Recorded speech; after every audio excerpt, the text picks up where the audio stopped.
the ability to communicate contemporaneously during this meeting through this Google Hangouts platform. And the public has access to contemporaneously listen, and if necessary, participate in the meeting through dialing in the following phone number: 1-567-855-1047 and password 773-257-280, or by clicking on the following website address: meet.google.com/WXA-SMHS-OKV period. In addition, item B, we're providing public notice of the necessary information for accessing the meeting. We previously gave notice to the public of how access to the meeting using Google Hangouts, and instructions were provided on the town website at rollinsford.nh.us. C, providing a mechanism for the public to alert the public body during the meeting if there are problems with access. If anybody on this meeting has a problem, please call 534-1004. I'm sorry, I'm going to do that again. Area code 603-534-1049, or send an email to admin@rollinsford.nh.us.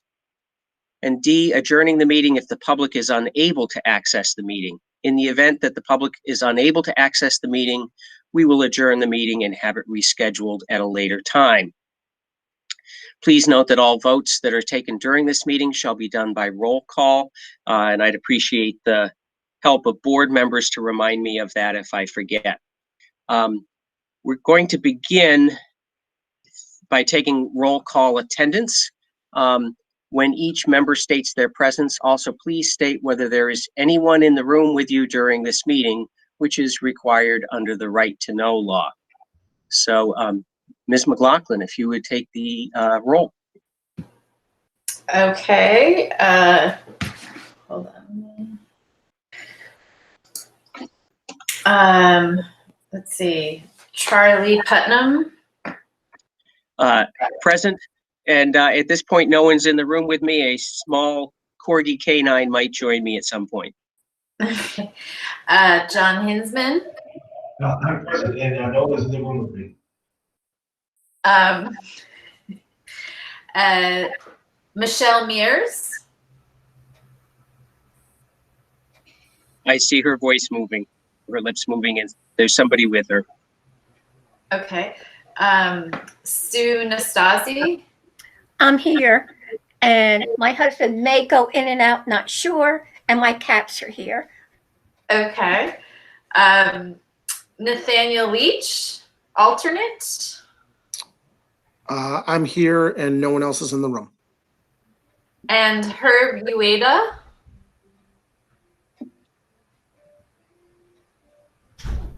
I did see him. I do see him, yes. He's muted. There he goes. It looks like his microphone is not working, though. Oh, okay. He unmuted, but he's, yes. Okay. Okay. And go ahead, I think John. And that's it. That was the roll. Okay.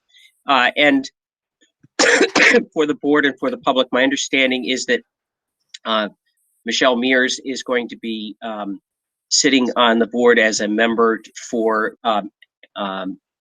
case number 19-05, and that she's going to be recusing herself for case 20-02, and that Mr. Leach will serve as a full member of the board for 20-02. And Mr. Leach, this is your first meeting with the board, and welcome to all new members of the board. As an alternate, you're welcome to participate by asking questions, and I believe you also have the right to deliberate with the board, but you just can't vote. Additional instructions from the chair. We believe it's important to remind everyone at the meeting that the meeting is being recorded. And I can already see this is going to be a smooth meeting because everyone is comfortable with muting and unmuting themselves. It's very important that only one person speak at a time. The nature of this technology is that it very quickly gets bogged down if multiple people are trying to speak. So if you could please continue to mute your microphones until you're ready to speak. And we'll try to help you knock down any technical issues with microphones as we get going here. For those of you with video access, please feel free to raise a hand or, hold up a pen or something to get my attention to recognize you and wait to be recognized to speak. And I'll try to be sure to, kind of signpost for you when it's, at what stage we are in the conversation so that you can be ready and, feel prepared to speak. There are portions of the meeting where the applicant and board members and abutters have a chance to speak. And again, I'll try to be clear about signposting that. Please be aware that board members and the applicant have more opportunities to ask questions and respond to questions and comments. That's not intended to discriminate against members of the public. It's to help. It's because the board needs to get full information on which to act. It's also to give the applicant every opportunity that's fair for it to carry its burden of persuading the board on the application. Although chat is enabled for Google Meetings, please don't use that function to comment on the hearing or ask to be recognized. We don't really have the capacity to monitor chat in real time. In some instances, actually in many instances, and for abutters on the call and members of the public on the call, I really want to thank you for your participation in this process. It's very encouraging to me to see people adapting to the circumstances that we're under and to see them participating in this. If you've sent an email to us, we've shared it with the board members, we've shared it with applicants, and that is very helpful to all of us. Don't feel that you have to repeat what is in the email at this meeting, but there will come a time where I will ask if there is a butter comment. And if you believe it's important that you share additional information with us, you're welcome to do that orally at that portion of the meeting. Finally, I really appreciate everyone's patience and flexibility. Sarah and Caroline have been enormously helpful to us as we got set up to try to run this meeting. This is a new process for all of us. I appreciate the cooperation of the applicants in getting ready for this and having documents to us ahead of time, having PowerPoints and so forth to help us understand and follow what's being said. It's going to be important. Again, I apologize for taking so much time with this, these instructions. But I do think it's going to be important that we take time and care to protect the rights of the applicant, the abutters, the town, and the public. Board members, if you feel overwhelmed at any point, I'll try to address your question. Certainly if you feel overwhelmed by the procedure or the substance. We recognize it may be necessary to continue the meeting if board members' ability to function, if they feel that they can't function effectively in this process. We feel it's more important to get it right than to rush it through. Last item, we're about to go into public hearing 1905. Both 1905 and 20-02 are special exception applications or special exception appeals. We have several new members of the board sitting on tonight's hearings, and it may be helpful for them and for returning board members to review what a special exception is and how the board is required to consider an application or appeal for a special exception. I'm about to share some instructions. They're intended to help you as you listen to the evidence, help you to process the information that is provided to the board, and to help you as board members reach independent, legally sound conclusions when you vote after the hearings. I'll invite the applicants in their portion of the presentation to respond if they think I have the law wrong here. But again, the purpose is to try to set the expectations so that we all have a clear understanding of the work before us. New Hampshire Statute RSA 674:33 creates the special exception process, and it requires that all special exceptions shall be made in harmony with the general purpose and intent of the zoning ordinance and shall be in accordance with the general or specific rules contained in the ordinance. The Rollinsford zoning ordinance does enact special exceptions in two places that I think, or at least two places that are relevant to tonight's application. It's section 5.4 on page 26. There's a provision that applies to non-conforming lots. It has provisions for special exceptions when a new structure is planned on a lot, and it refers the ZBA to section 11.3.2, which I'll describe in a little bit more detail in a moment. The use table at section 6.9.b.8 on pages 39 and 40 specifically applies to application 20-02. And that provision allows a day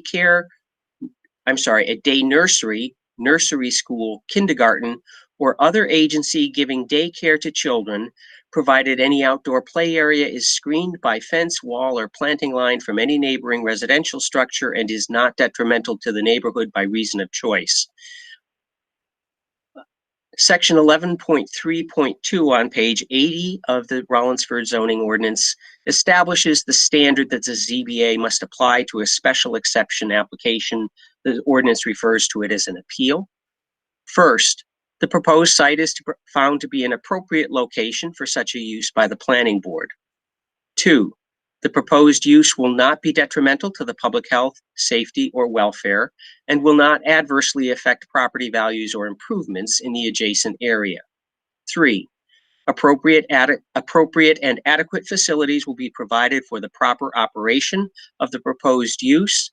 And 4, the proposed use will comply with the applicable regulations of the district in which it is located.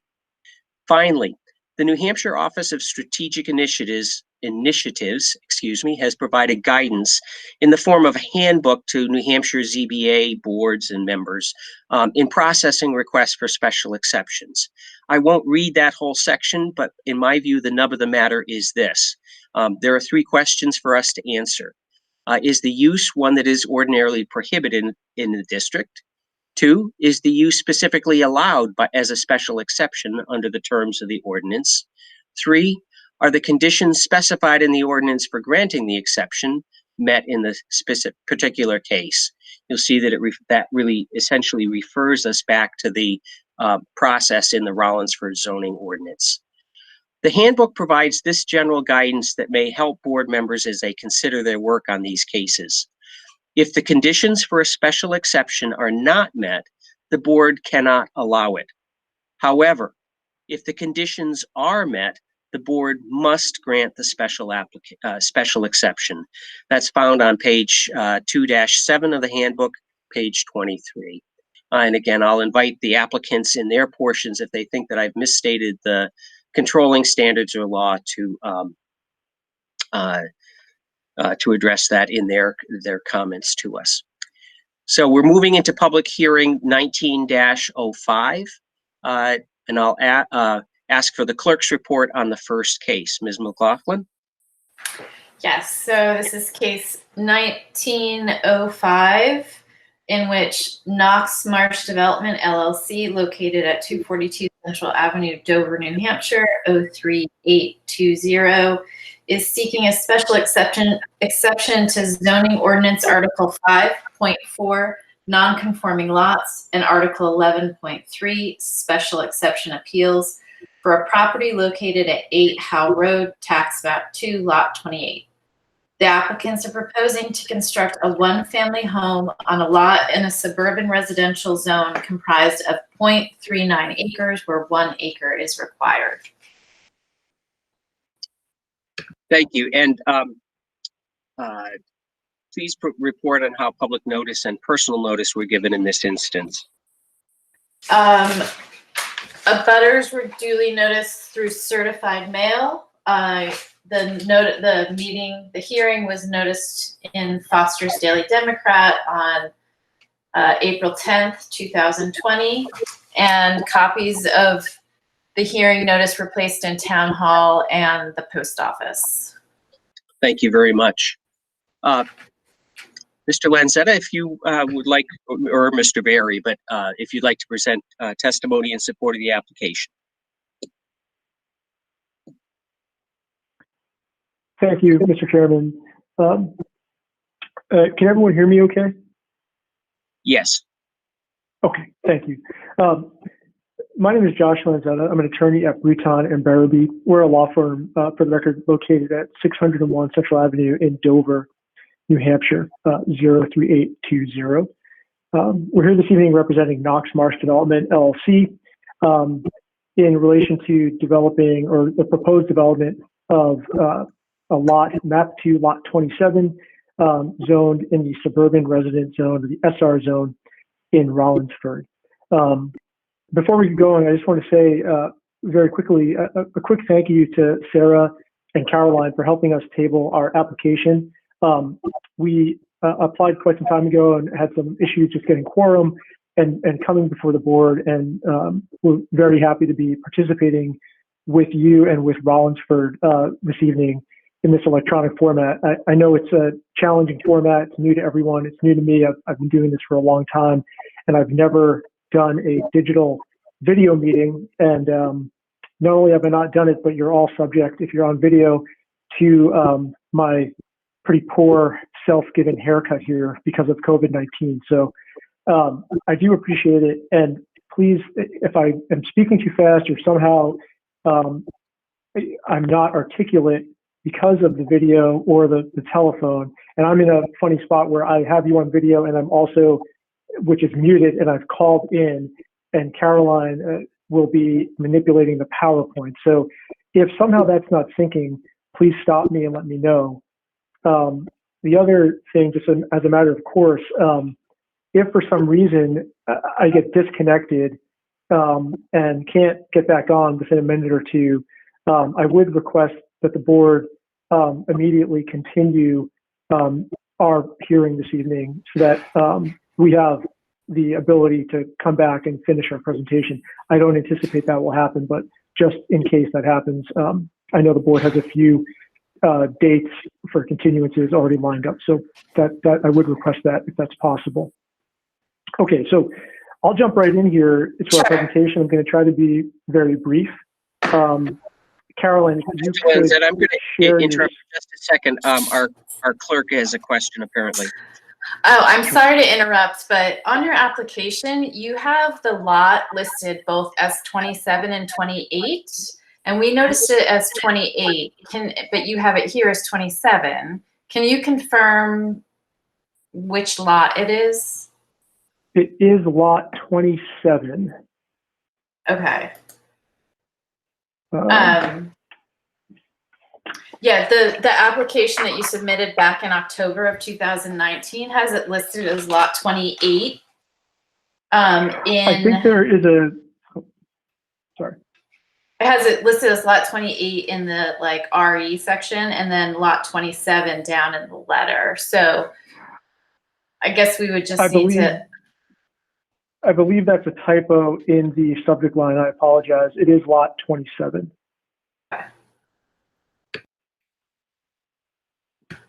Okay. Okay, thank you. Thank you for clearing that up. Go ahead, Mr. Lanzetta. Okay. Caroline, if you could please, and I apologize to the public, but you'll hear me probably speaking with Ms. Kendall to try to manipulate the PowerPoint. So Caroline, if you could please share the PowerPoint screen with everyone, that would be great.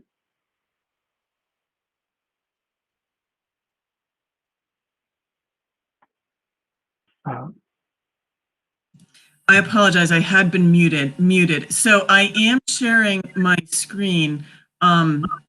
You will have to go up to the upper right-hand corner where it says there are now 17 people in this meeting.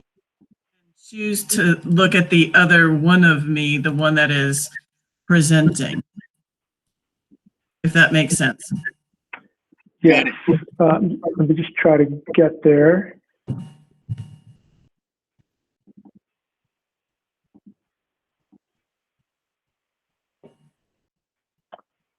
Unfortunately, I'm not able to see the PowerPoint on the screen.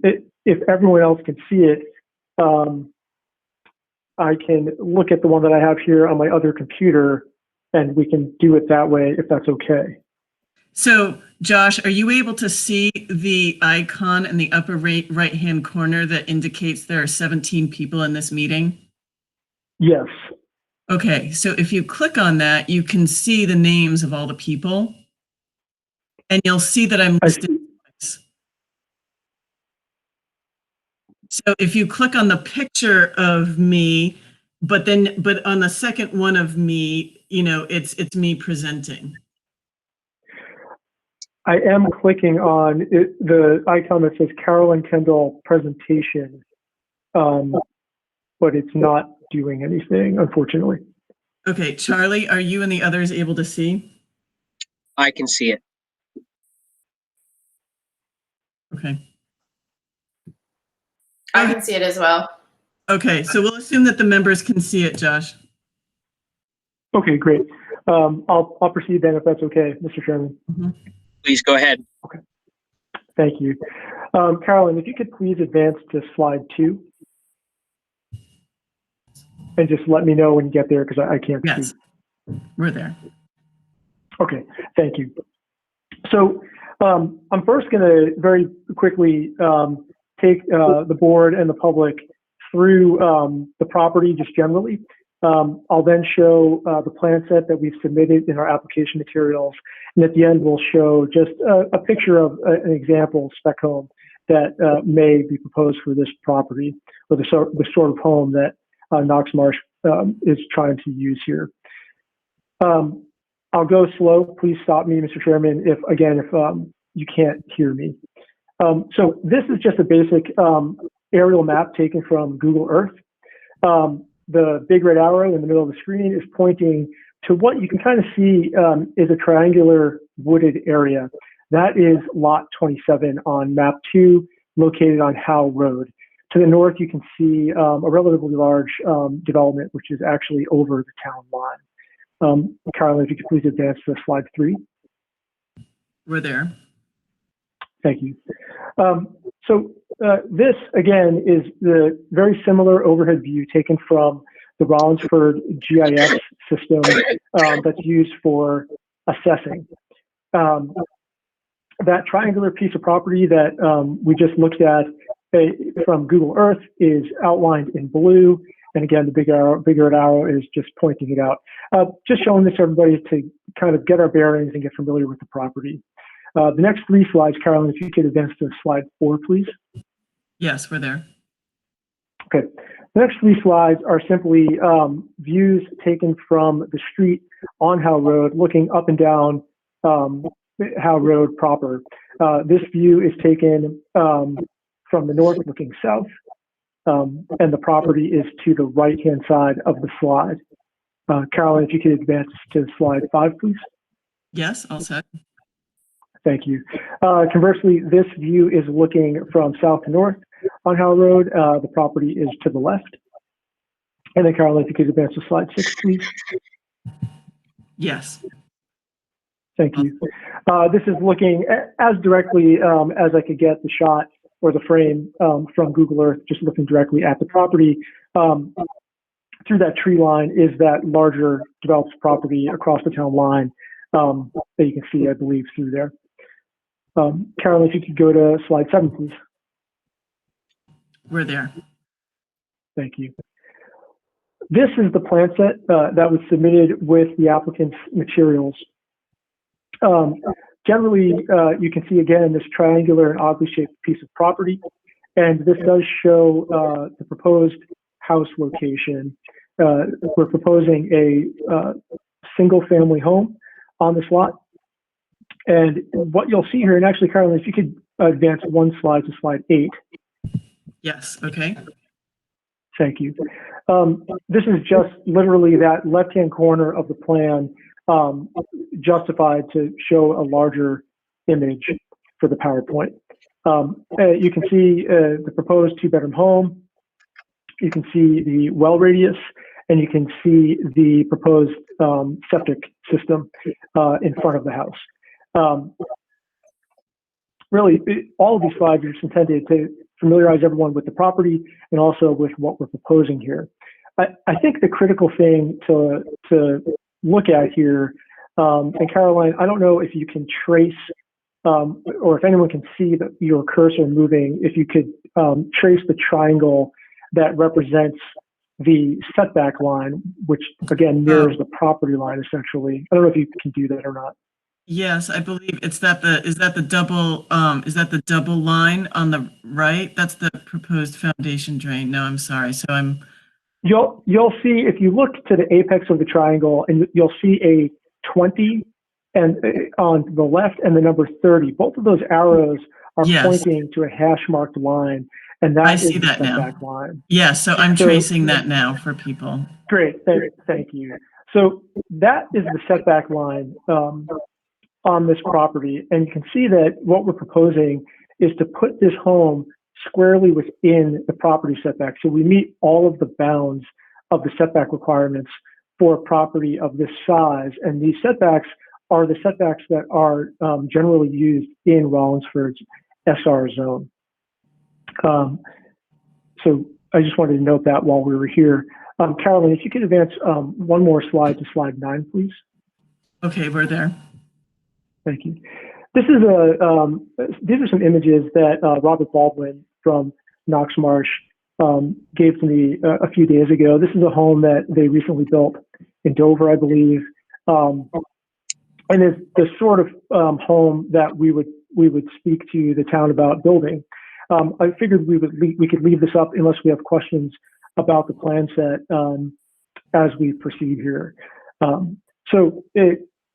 Generally, I think all the slides adequately show the bounds of the property and show where the home is proposed to be. I usually will let our application stand for itself as far as addressing special exception criteria. I do feel that we have covered them comprehensively in writing in our application materials. I'll make this point, and then I would hopefully just answer questions that the board might have about the criteria. I would assert that we are fully complying with the exception criteria in the Rollinsford zoning ordinance.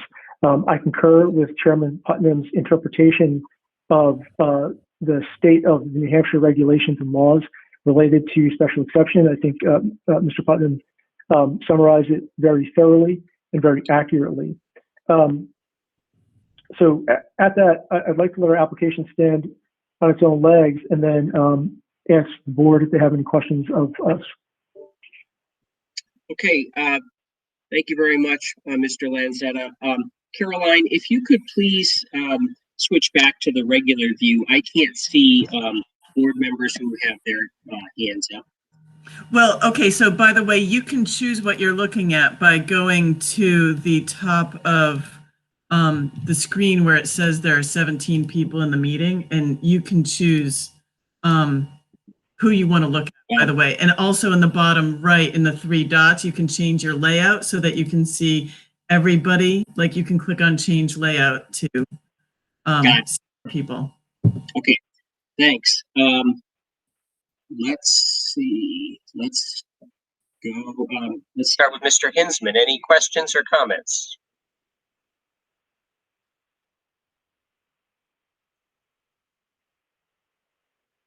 Oh.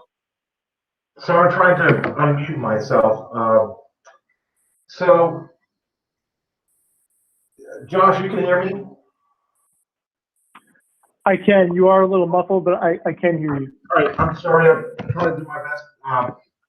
So I am an attorney, Josh, but I don't practice land use or anything. Could you, and if the chairman wants to overrule me and says it's too basic, I'd have to be overruled. Would you distinguish for us the differences between a special exception and a variance, and what it is in particular that that is not permitted, that you're seeking? I think it's primarily the dimensions of the lot size, what you're seeking. And I apologize for being so basic. I've got New Hampshire practice by Waffling in front of me, and I've read it over, and it confuses me the more I read it. Okay, yes, thank you, Mr. Hinsman. And I'm just going to check in. Can everyone still hear me? Okay. Yes. Okay, thank you. It's a great question, and I think it's a good point to raise. Let me start with the Rollinsford ordinance first. This lot is non-conforming in the SR zone because of the size of the lot. So in Rollinsford, the SR zone allocates a 1 acre minimum lot size amongst some other setback general, front, rear, side yard setback requirements, and then some requirements related to the size of a home, mainly height requirements. So in the SR zone, the suburban residential zone, residential structures, so residential homes, are expressly permitted in the ordinance.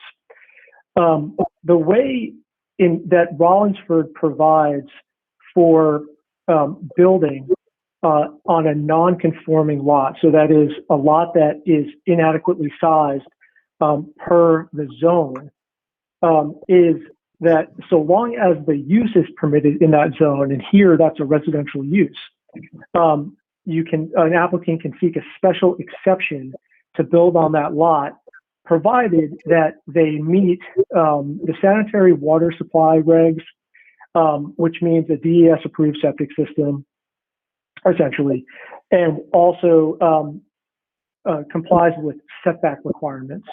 So if an applicant on a non-conforming lot can meet the burden of those two factors, and I believe that's in section 5.4, you would then in the ordinance jump down and look at section 11.3.2. I believe that's it, and I can get you the exact section. I was right, 11.3.2.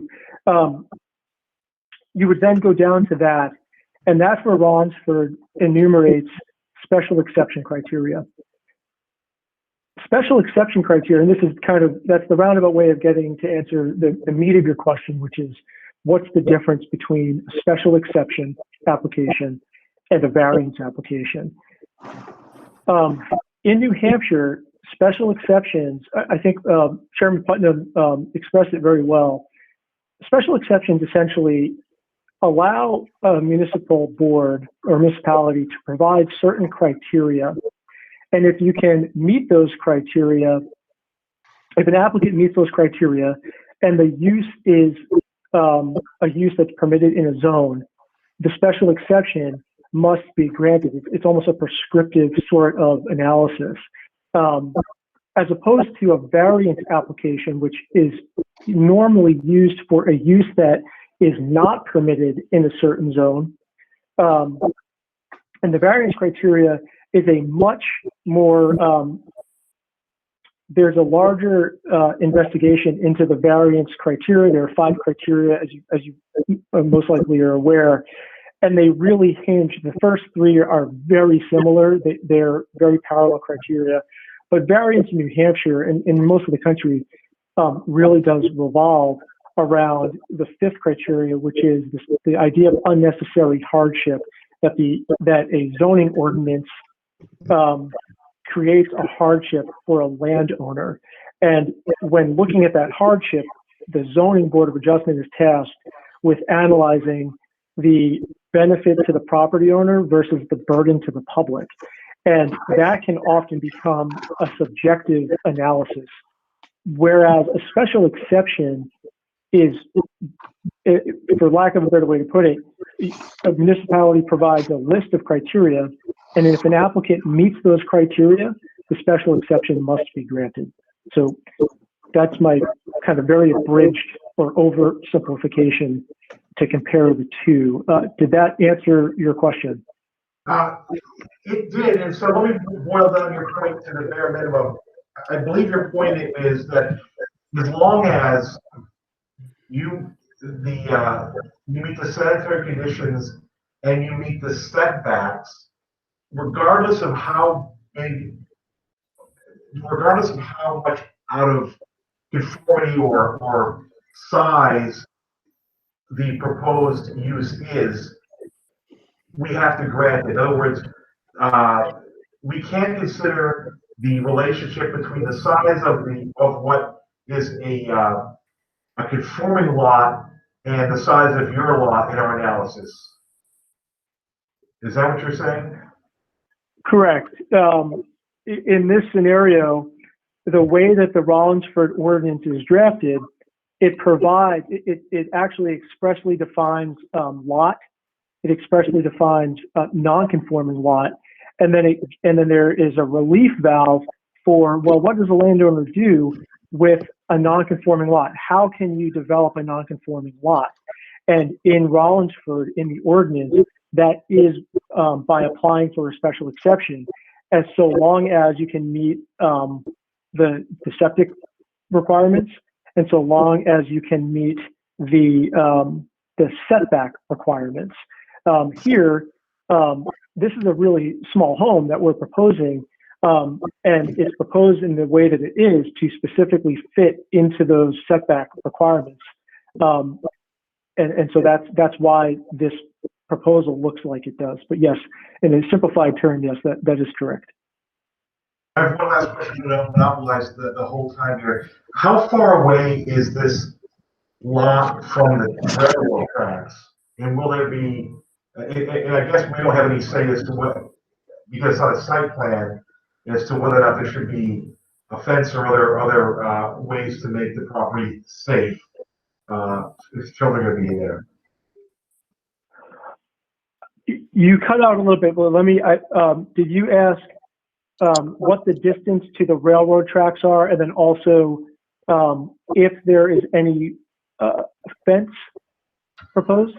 Yes, and I was going to, when I added about the fence, because I don't think we have jurisdiction to talk about a fence, but I'm just sort of talking out loud. I'll just listen and I'm not going to ask any more questions. Thank you. Okay. Ms. Mears, do you have questions or comments? I'm sorry, Charlie. I did want to answer about the distance from the lot to the railroad tracks. Oh, okay. We're waiting. Sorry. Oh, okay. I'm going to ask, Mr. Hinsman, I don't know the exact distance, but I'm going to ask, I have Chris Berry with me from Berry Surveying and Engineering. I'm going to ask him if he knows that off the top of his head. If he doesn't, we are happy to get that dimension for you and to provide it after the hearing this evening. Chris, do you happen to know the distance to the railroad tracks from this house? Mr. Chairman, Christopher Berry with Berry Surveying and Engineering. I don't have that off the top of my head, but we can distance it here. It's about 192 feet from the corner of the proposed structure to the railroad tracks. Thank you.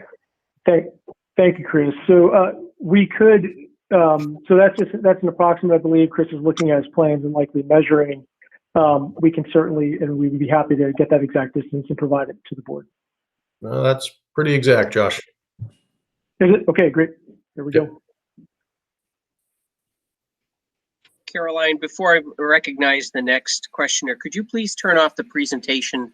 I cannot get the tile view to come back up. Okay. Thanks. Michelle Mears. Hi, Michelle Mears. Josh, I just had a question. If the applicant proposed to come in with some kind of addition, it would still need to come back for another special exception, correct? Later on down the road? Yes. So it would be my understanding that based on looking at this lot, the special exception would be for a new building. I would assume that an addition, and I would have to look at the ordinance, would likely be a variance application. Okay. To waive a setback requirement.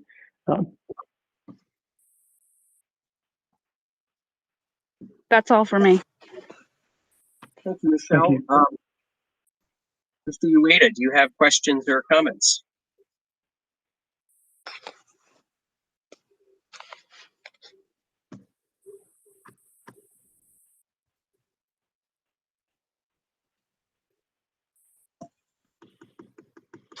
Unfortunately, Mr. Ueda, your microphone is not working.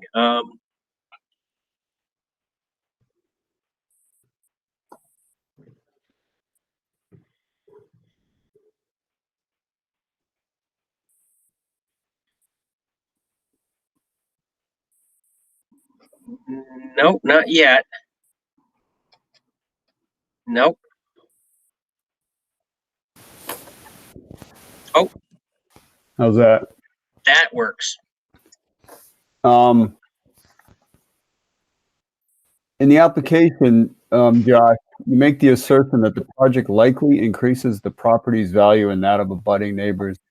Can you just, based on what? Where did you draw that conclusion from? Sure. So in my experience doing land use over the years, usually a new state-of-the-art home, so it would increase the surrounding property value. So looking just at comparables, you would add in, right now this is vacant land, and so it's valued and assessed as vacant land. If a brand new home is put on it, that home has an inherent value. I couldn't tell you what it is, but I'm not an appraiser, but it does have an inherent value that is going to be higher than that of vacant land. So anecdotally, I make the assumption based on experience that a new home built on this property will increase the property's value substantially. And by doing so, that would then increase the comparables for the surrounding properties.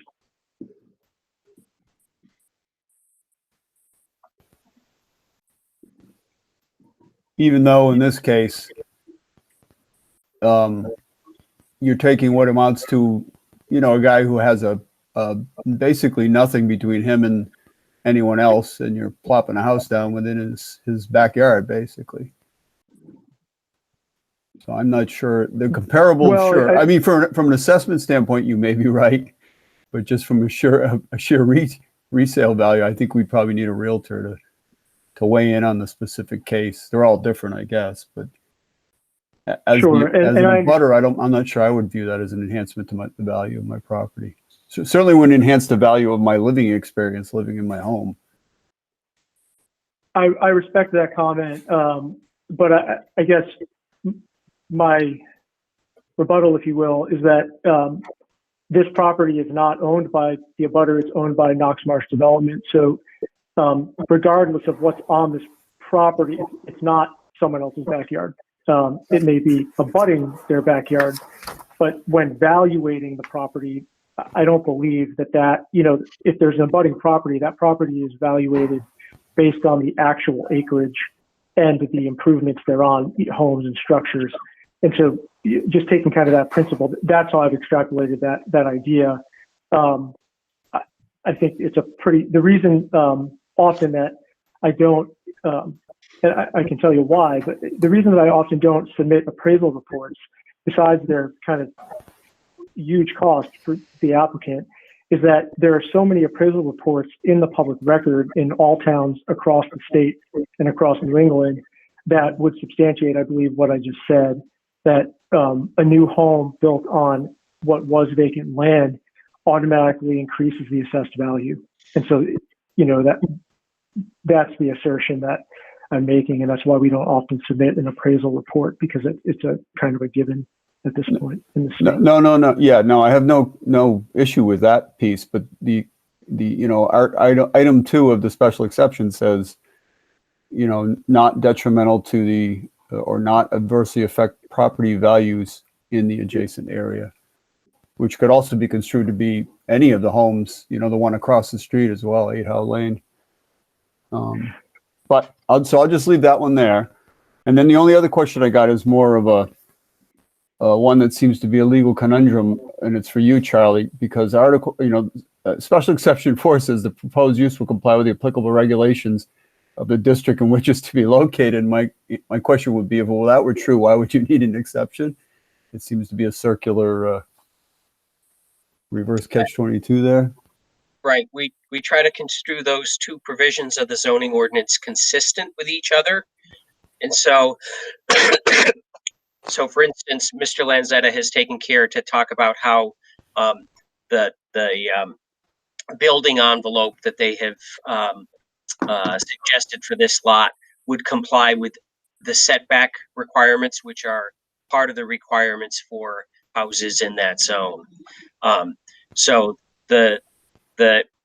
I understand your concern about a potential conflict between 5.4 and the rest of the ordinance, but really, I think Mr. Lanzetta is right in characterizing it as a safety valve.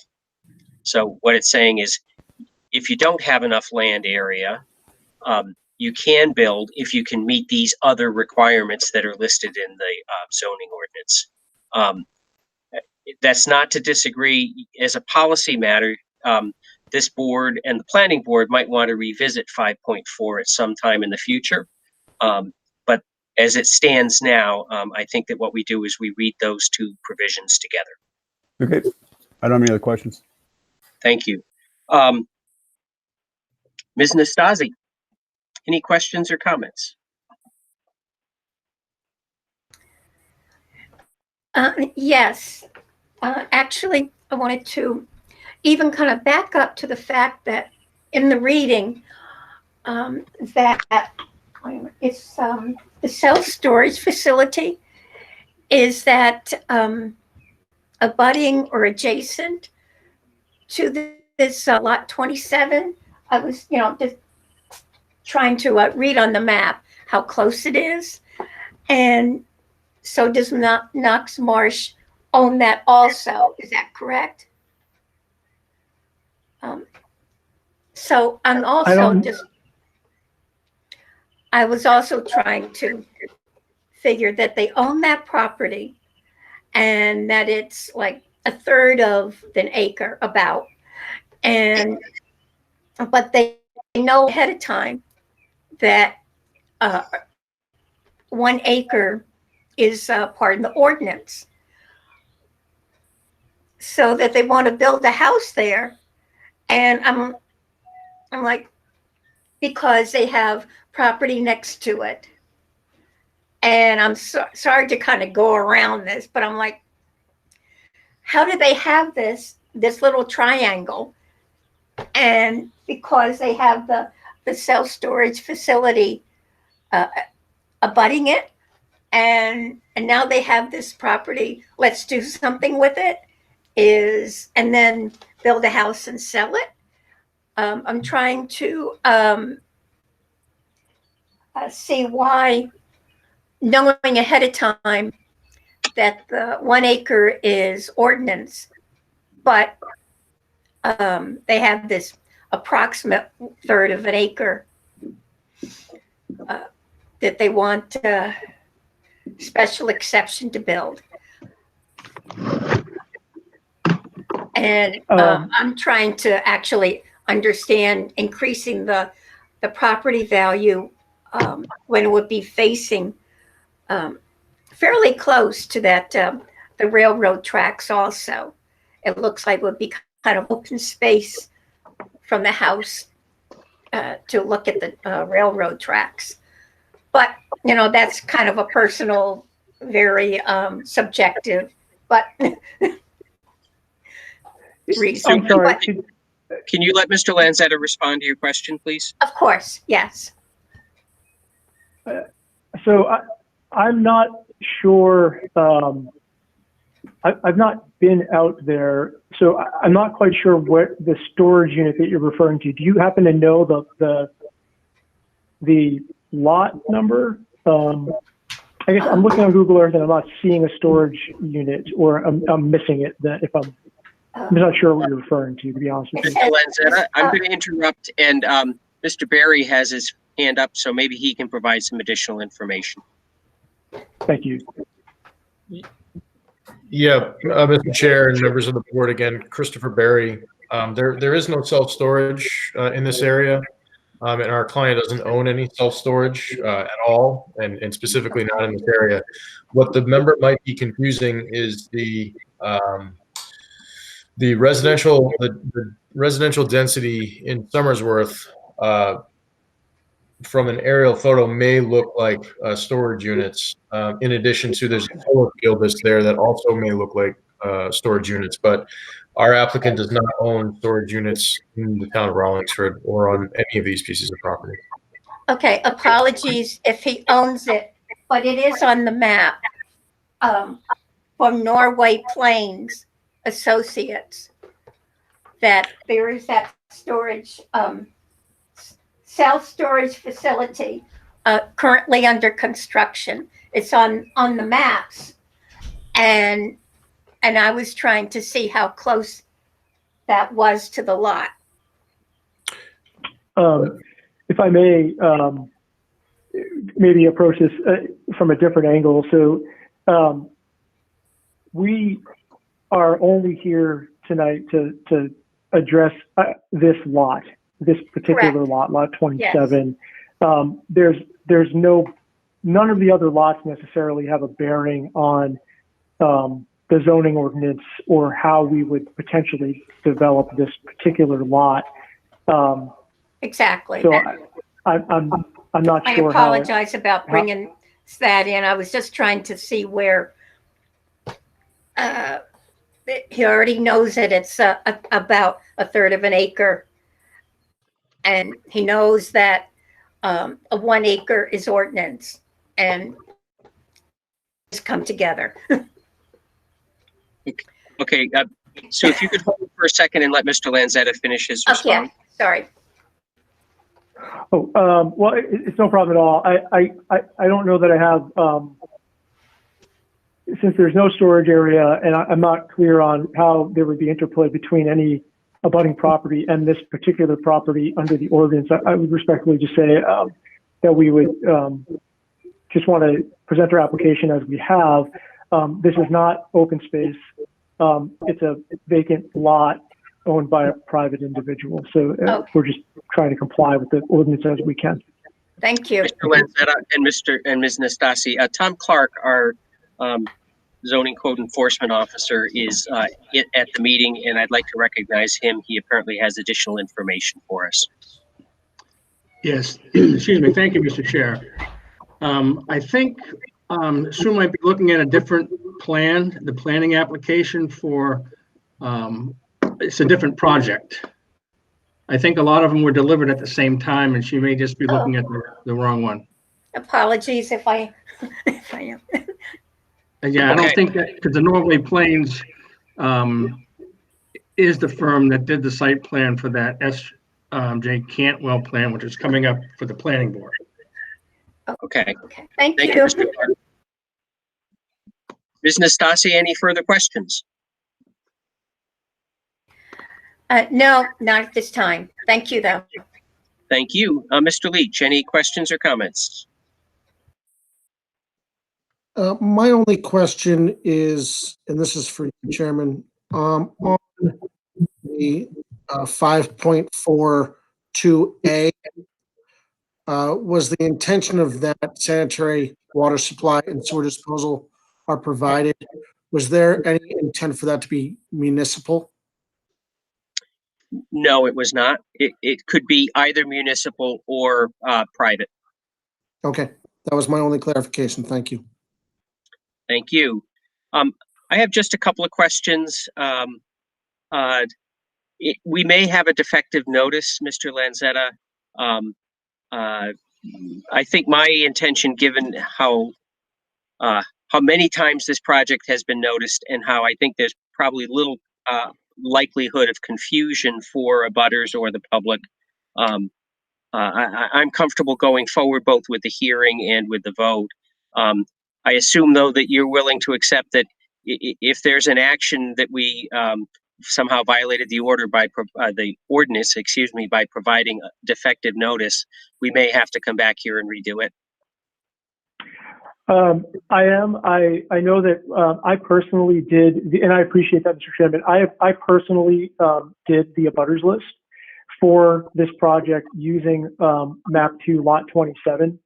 And I also pushed the bounds of that as far as I could. So because we did have to go to planning before we came to zoning. So I know that the abutters list is correct, and I am comfortable taking the risk that it's improperly noticed. I do not believe that it is. Yeah, it seems like a technical error. Okay. And that leads me to my next question. Do you have to go back to the planning board, or do you go straight to building permit? I would assume, it's a great question. I haven't looked that far down the road on this project, but I'm going to assume that we would potentially be back in front of the planning board. Maybe Chris, have you thought about that yet? Mr. Chairman, Christopher Berry again with Berry Surveying and Engineering. No, we wouldn't need, other than submitting to the state of New Hampshire for sewage disposal design, receiving their approval, we would then go to the building department for a building permit. Okay. And then my last question, it's kind of it's a foundational question, which is this lot a previously existing non-conforming lot? In other words, did this non-conforming lot exist before the adoption of our zoning ordinance? When we looked at the title for this, I believe that we found a deed from 1951, and I believe that the Rollinsford, I don't know when the Rollinsford ordinance was enacted, but I'm going to make an assumption that it was probably 67 or somewhere thereabouts. I think I was thinking 73, but it could be wrong. Okay, thank you. Normally I would go back around through the board, but I'd like to get to a butter comment first. And so I'm going to start with Mr. Clark, if he has any questions or comments, and then recognize any abutters that would like to provide comment on 19-05. Yes, thank you, Mr. Chair. I don't really have any other issues. It seems like everything, in my opinion, has been addressed. I'm all set. Thank you. Okay, thank you. Are there members of the public or abutters who would like to address the board on 19-05? Yes. Mr. Casal? Yes, my name is Paul Casal from 117 Heritage Drive, and I would like to thank, Mr. Lanzetta for addressing the concerns which I had. The major concern which I had is providing adequate facilities, particularly water. And he answered that a release form from the state will be obtained for the protective well radius. And this will satisfy the private well requirement for this lot. So I don't have any issues. Thank you very, very much, Mr. Lanzetta. Thank you, Mr. Casal. Other questions or comments from the public?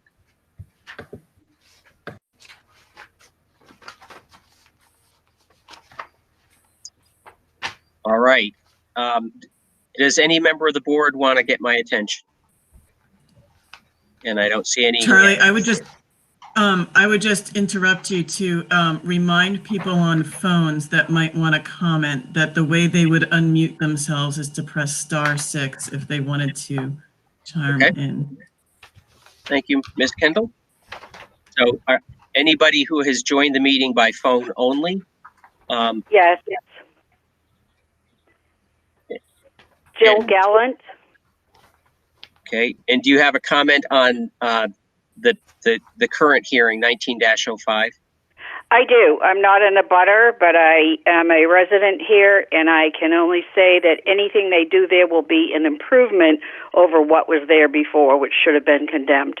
So I say, kudos to these guys for trying to do what they're doing. Okay. Thank you. Sarah?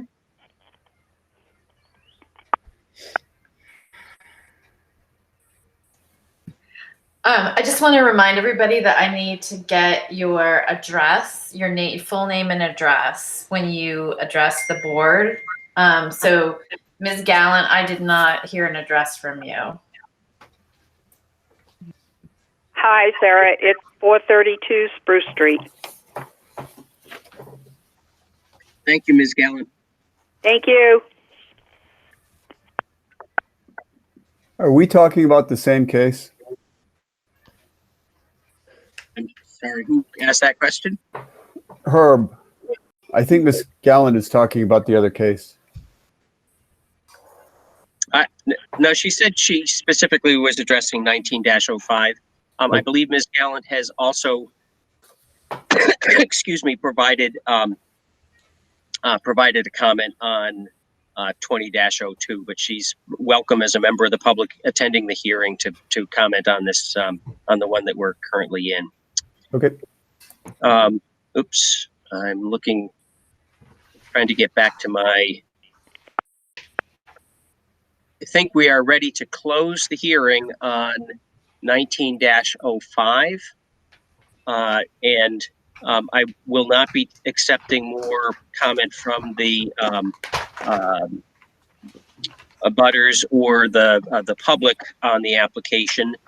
If the board specifically has a question for Mr. Clark or Mr. Lanzetta or Mr. Berry, we may, at the request of a board member, ask them for additional comment. But we're about to move into deliberation on 19-05. Sarah, you had a concern. I did, just quickly. Another abutter had sent in a letter, and they sent in a letter quite a while ago. It was part of the application in the drive, and I just didn't know if you wanted to address that or ensure that it had been seen by the board members or anything like that. Okay. See if I can get to that.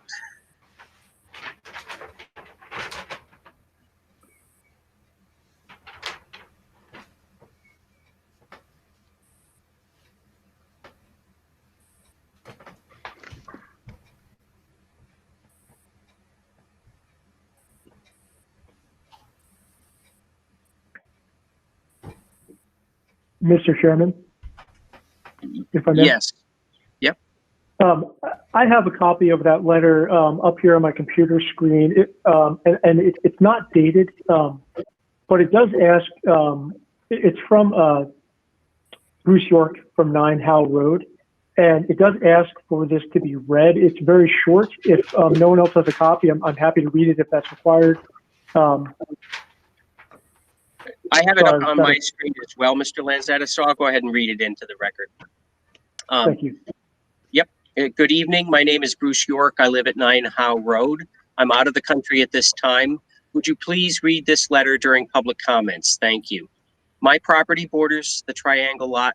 In this one, it refers to 28 on the west side and part of the north side. Lot 28 is only 0.39 acres, not even half of the 1 acre lot size, what zoning calls for. This makes for a very small house and drive only.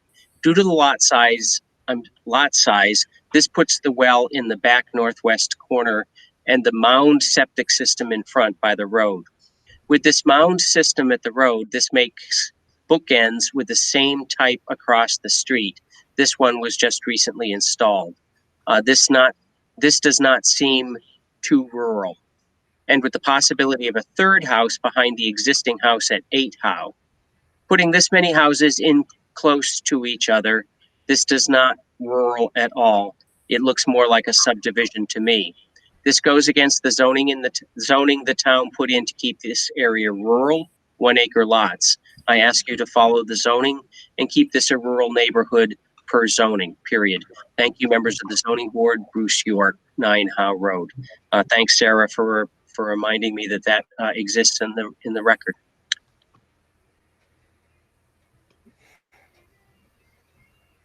Okay, I think now we are going to close the public hearing on 19-05. I'll begin by asking for a sense of the board. First, by going in a roll call fashion. As I understand the zoning law, we are required to deliberate in public, and that is often difficult and uncomfortable for us, particularly as we're learning our way into this zoning board of adjustment process. But my understanding is that is what the law requires. So with apologies for it, this may be feeling awkward, particularly for new members. I'll try to begin with more experienced members and ask them for their preliminary sense of how they would vote if there were a motion to grant the application for a special exception, and if they would vote in favor, what considerations would lead them to vote in favor. If they would vote in opposition, what considerations would lead them to vote in opposition. And Mr. Hinsman, as the senior member of the ZBA, you have the privilege of being the first to respond. Oops, and you'll need to unmute.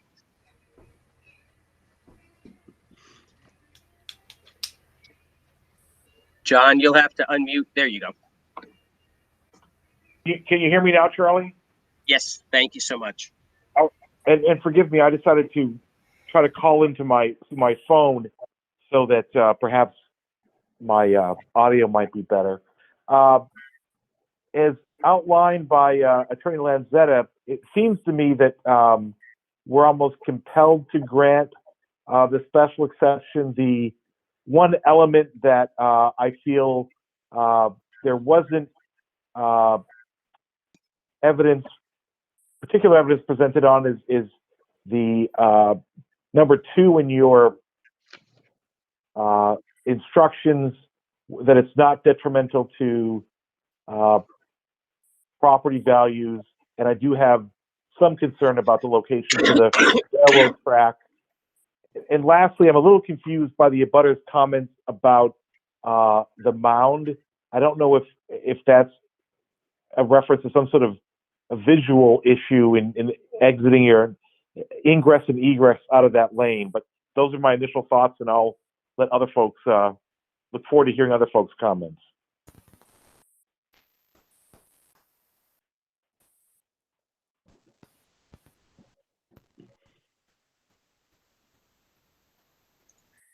Thank you, Mr. Hinsman. Ms. Mears.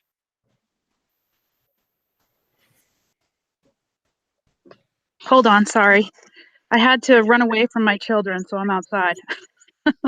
I am Michelle Mears. I'm voting in favor of granting the special exception.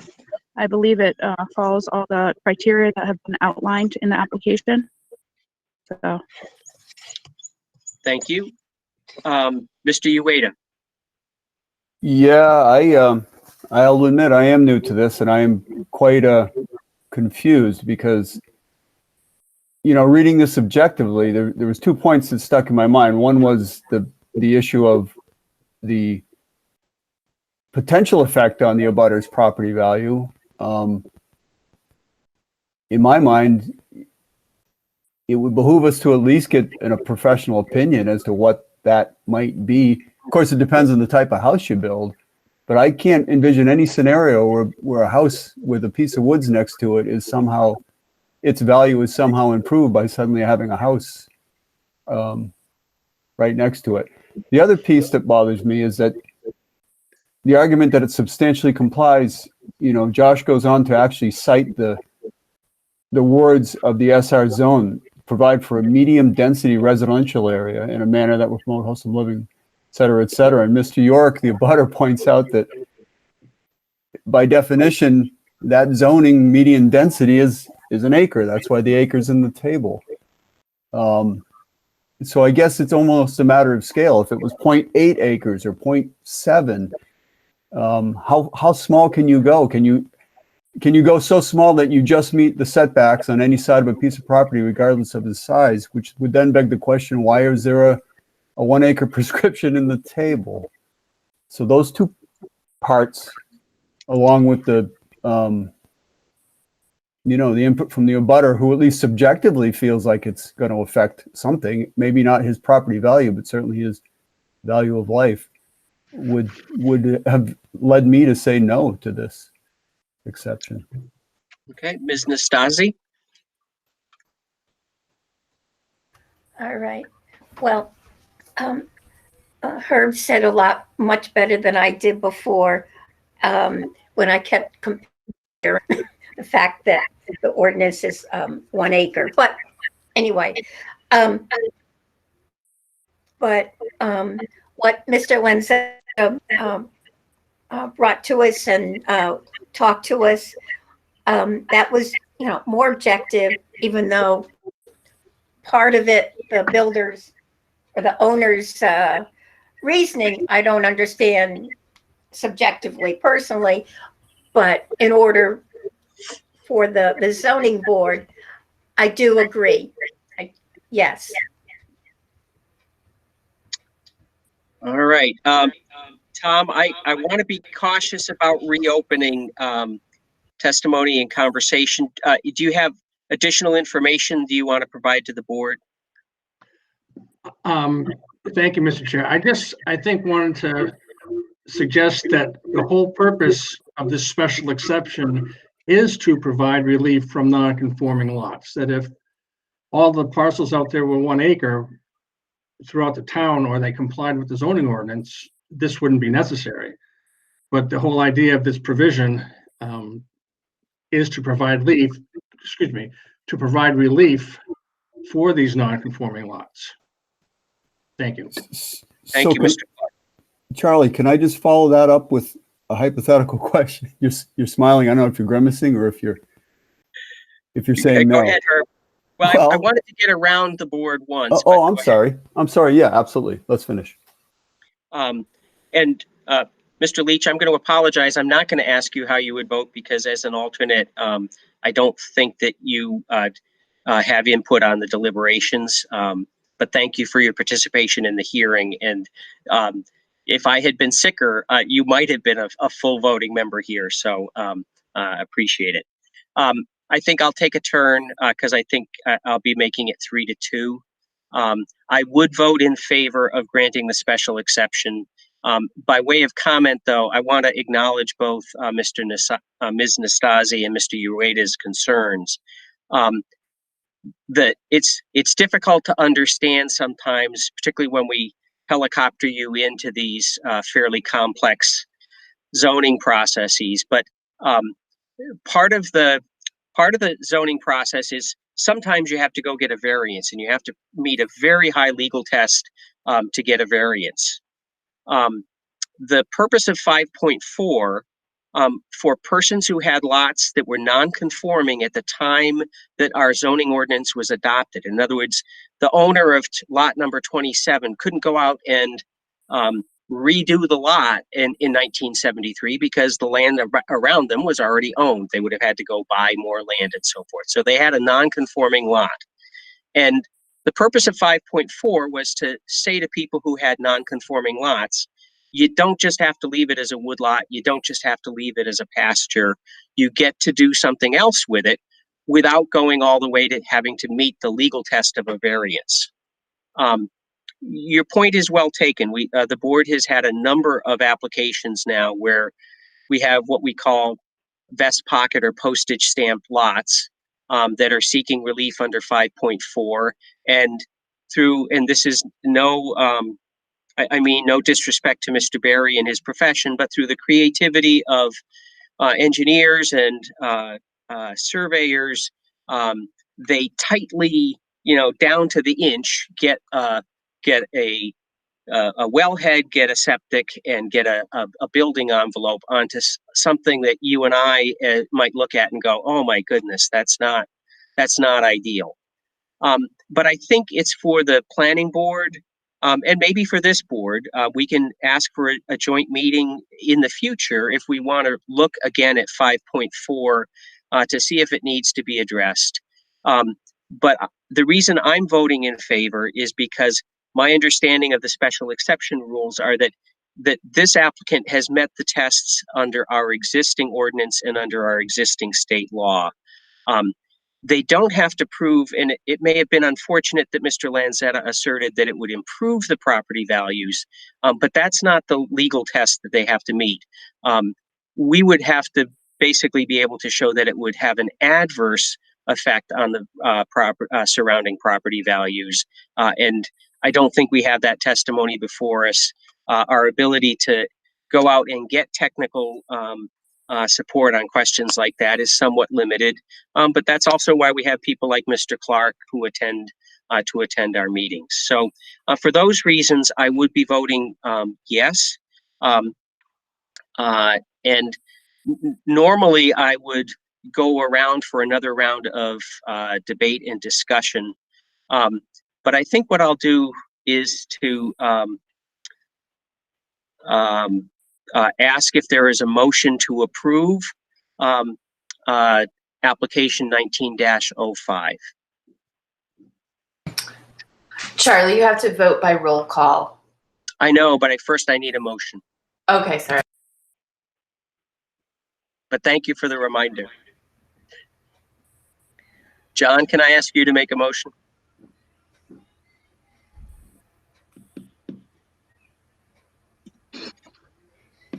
Charlie, Michelle Mears speaking, and I make a motion to grant the special exception for, what's the case number? I forget, sorry. That's all right, 19-05. Thank you, Michelle. 19-05. And is there a second for your motion? There's a second. Thank you, Sue. Is there discussion on the motion to approve application 19-05?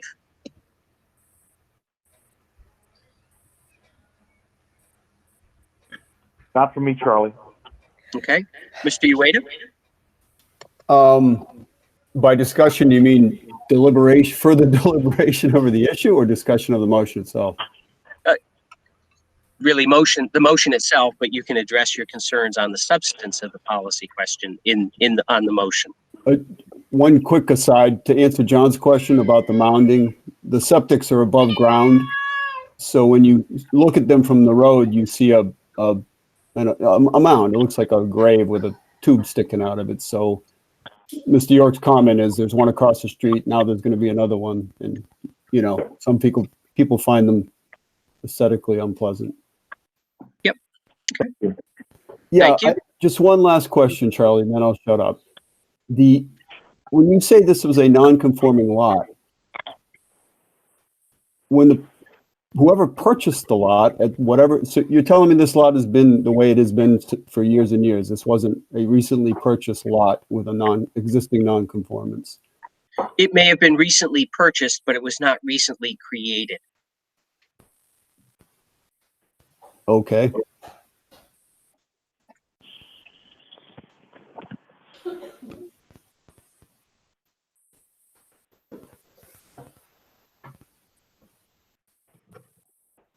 All right. No, I'm good. Okay, thank you very much. Ms. Nastasi, Yes?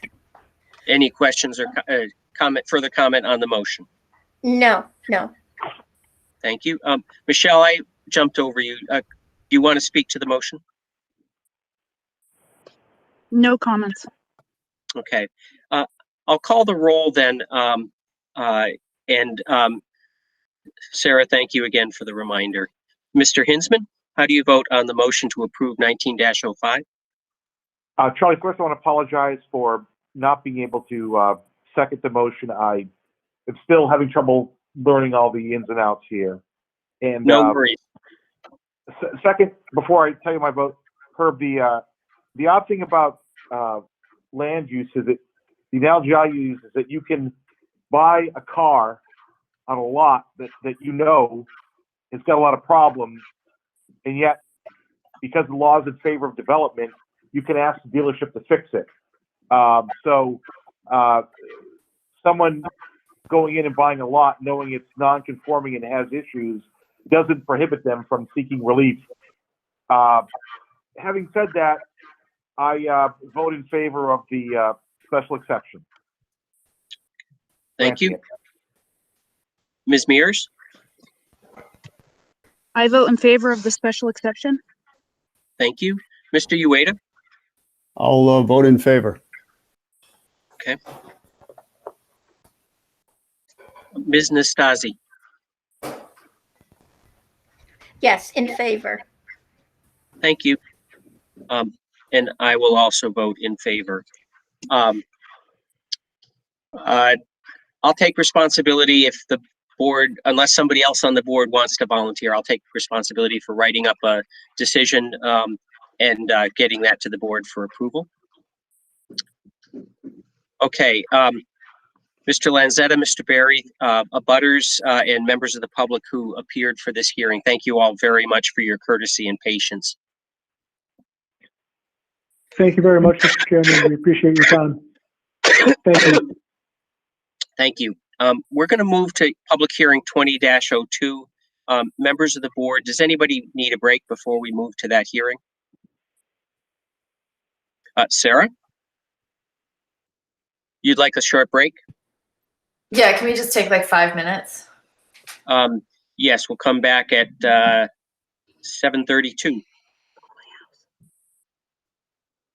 Thank you all very much. We'll be right back.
Okay.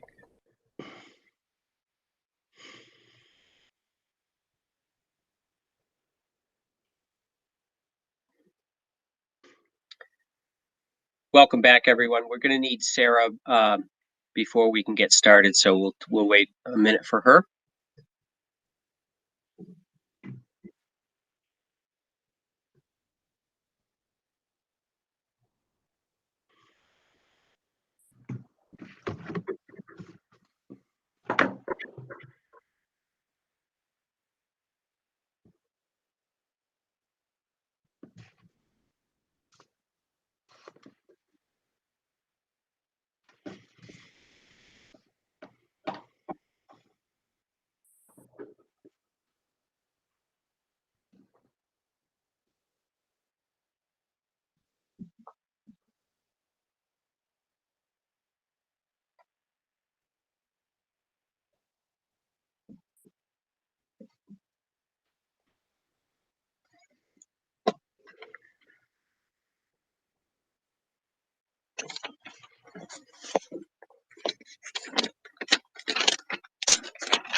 All right.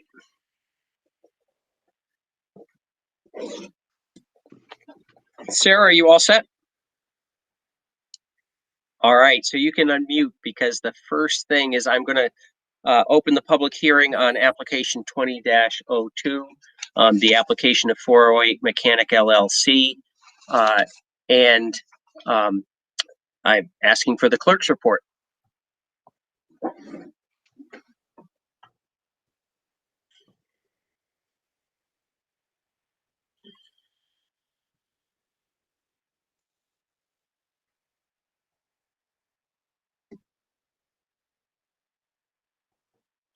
Sarah, you'll need to unmute.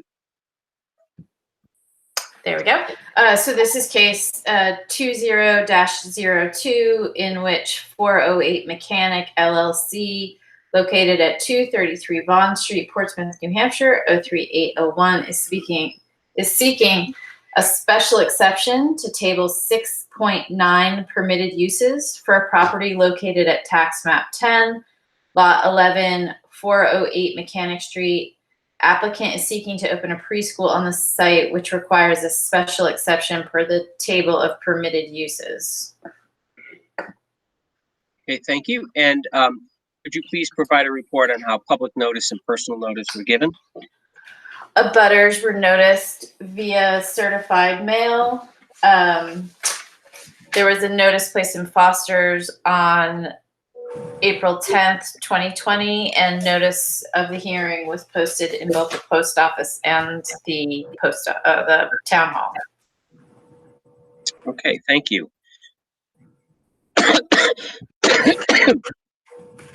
Excuse me. And Ms. Goodnight, will you be presenting on behalf of the applicant?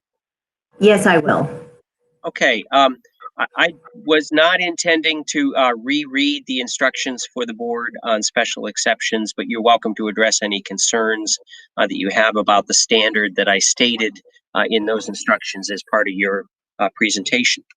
So the floor is yours. Please go ahead. All right. Thank you very much. In the interest of, being respectful of everyone's time and effort on this remote meeting, I appreciate you all taking the time to come together and hear this case. My name is Carla Goodnight. I'm the owner of CJ Architects at 233 Vaughn Street in Portsmouth, New Hampshire, which is the address that you heard when the application was read. I am also the sole member of 408 Mechanic Street LLC, which has been formed to purchase the property. This is a mother-daughter undertaking. My daughter is Madeline Fritz, who would be the preschool owner and operator of the preschool that would be proposed to be on the property. So it would be an owner-occupied property, which it currently is not now. Right now, it is a rental, and we have heard from the realtor and some of the abutters at our last meeting that that has not been a positive state for the property to be in. The property located at 408 Mechanic Street is located in the urban residential zone, and we are requesting a special exception to open a preschool on the property. The zone is permitted to support a preschool use by special exception as noted and as stated in table 6.9 permitted uses. This special exception is not allowed in all districts, but it is allowed here. So I feel that it is allowed here and was decided to be allowed here, but for a reason when the ordinance was enacted. So we are trying here with this application to meet the requirements, and I believe that we have met the requirements, and I'll go through that in detail. There is some precedent for non-single family use in the area. There is a two-family at 432 Spruce Street, as far as I know, and the number one special exception requirement is explain how the requested use would be essential or describe to the public or desirable to public convenience or welfare. So the proposed Pines Preschool will operate as Reggio-inspired art and nature early learning center. Thoughtfully designed spaces with natural materials will allow for open-ended exploration and imaginative play. Children will learn problem solving, communication, and self-help skills through hands-on activities and discussions. The program will be beneficial to families by providing young children with meaningful educational and social experiences before grade school. And enrollment will be preferred and personalized to meet the needs of each family.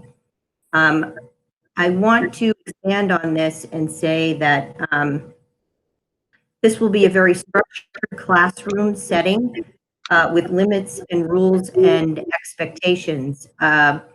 Outdoor play will be limited to 30 to 40-minute supervised sessions, 2 to 3 times per day, depending on the season and the weather. This is not a daycare where children could be outside for hours on end, unsupervised or barely supervised. This is a very structured school environment, and I think it's important to really differentiate between the school structure that's proposed here as a preschool exception versus just open, unstructured or less structured childcare environment. So I would hope that the board would agree that children playing outside for 30 to 40 minutes, 2 to 3 times a day would not be considered a detriment to the neighborhood.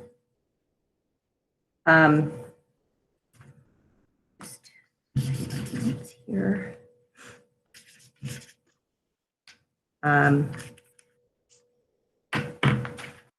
I would like to speak to the value that has been raised as to whether this will be a valuable asset to the community.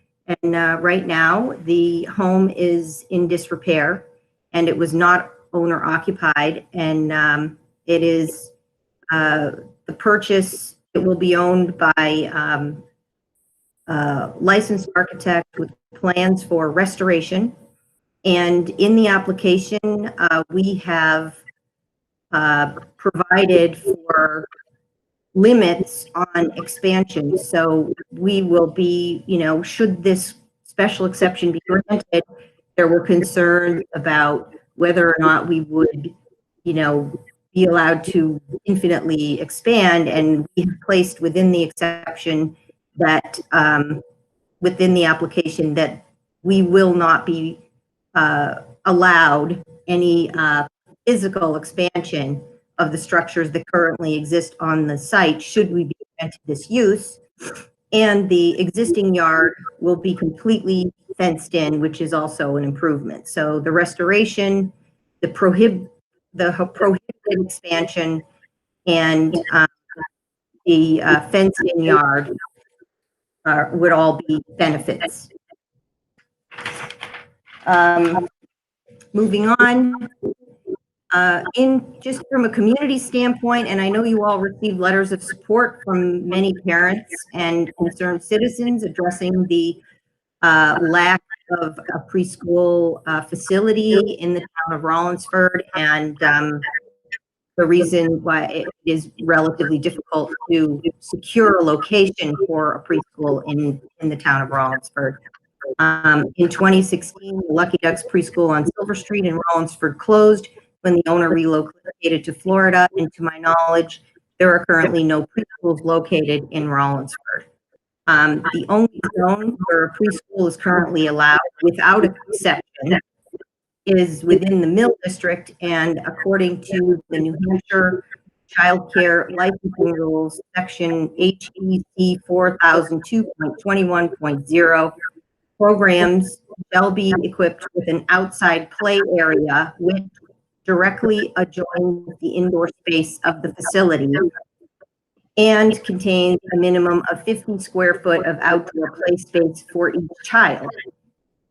There is an exception which allows the program to use a department-approved outdoor play space within 1/8 mile of the indoor space, and the mill zone is not compliant with preschool licensing requirements as stated in the licensing rules.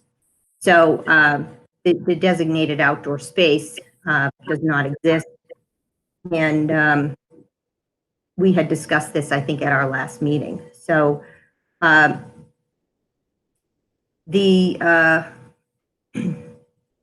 also want to reinforce that the single-family residence use will remain on the property, and to that end, Mr. Clark requested that we submit a clarification letter that states that we are committing to that, and that it says in consideration of our last meeting was to verify that the property will be owner occupied and the residential dwelling unit will remain. This letter confirms that this will not be a standalone business and will retain the current residential use to be occupied by the preschool director and her family. So,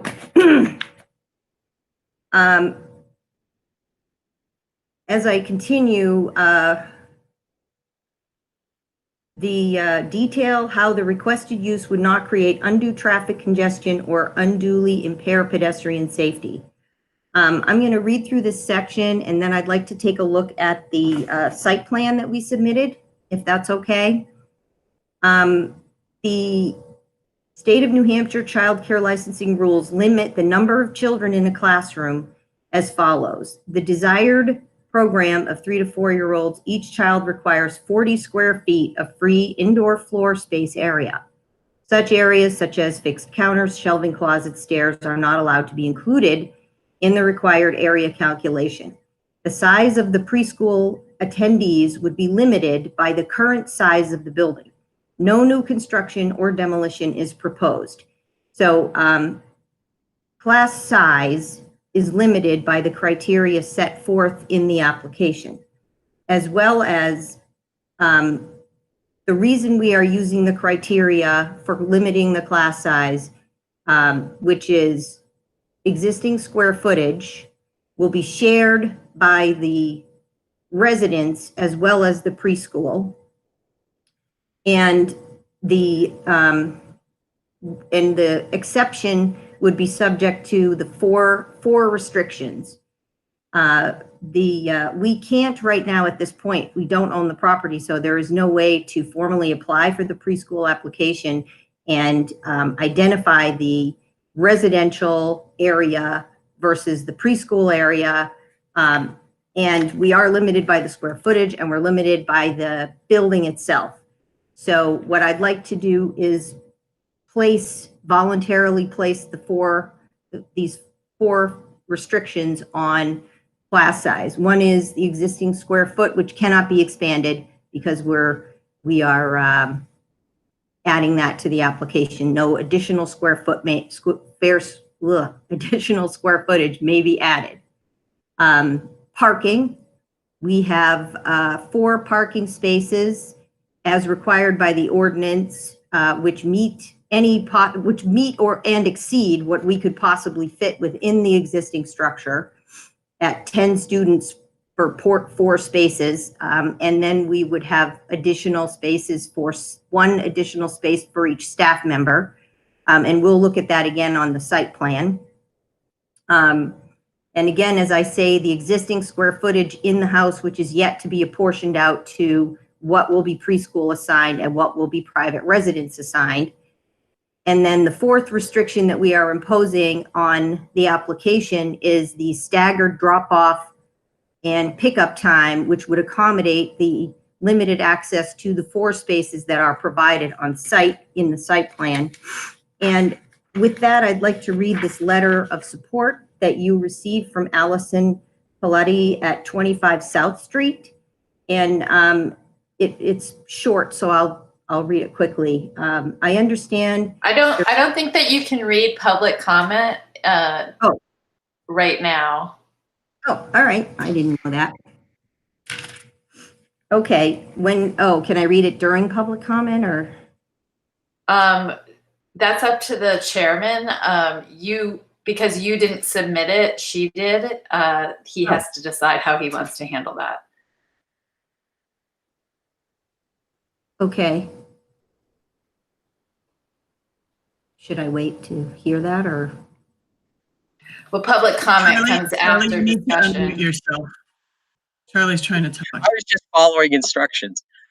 So I apologize for getting us at cross purposes here. Sarah, your point is well taken.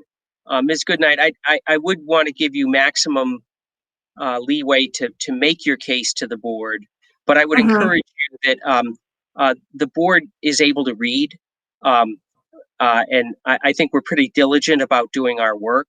And so I think if you want to refer to that you received support from a particular person, I don't think there's any particular legal problem with that. But I would encourage you that reading stuff to us may not be the best use of your time or our time. Oh, all right.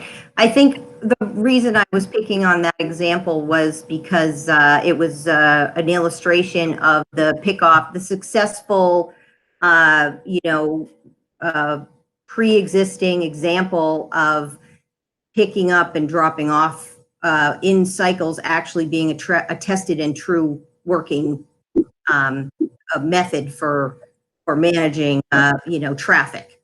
That it has been done in Rollinsford, and that, at the time, no more than 2 or 3 people at a time may be, it can be managed in, to have staggered drop-offs is not an uncommon way of controlling traffic. That was really my point for that piece. Is that helpful? Yes, thank you. All right. So I've lost my place here. Hold on.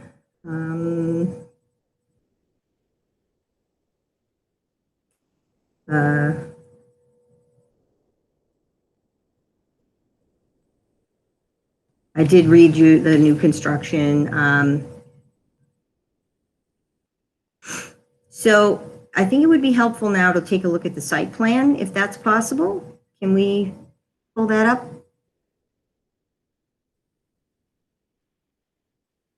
I think each member of the board has a paper copy of it. Oh, there we go.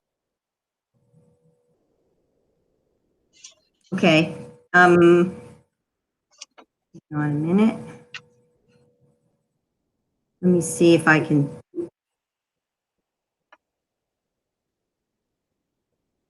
Oh, there it is. I think I see Caroline's. There's Caroline's other screen. Okay. So as you can see here, there are 4 available parking spaces. And maybe what I should do actually, I'm sorry, Caroline, if I could switch up and show the photographs first. I think that would orient everyone a little bit better. So the property has an existing driveway to the new garage, or an existing driveway to the original garage, which is that small drive-under garage that you can see on the right-hand side, which is blue. It's on the lower right corner.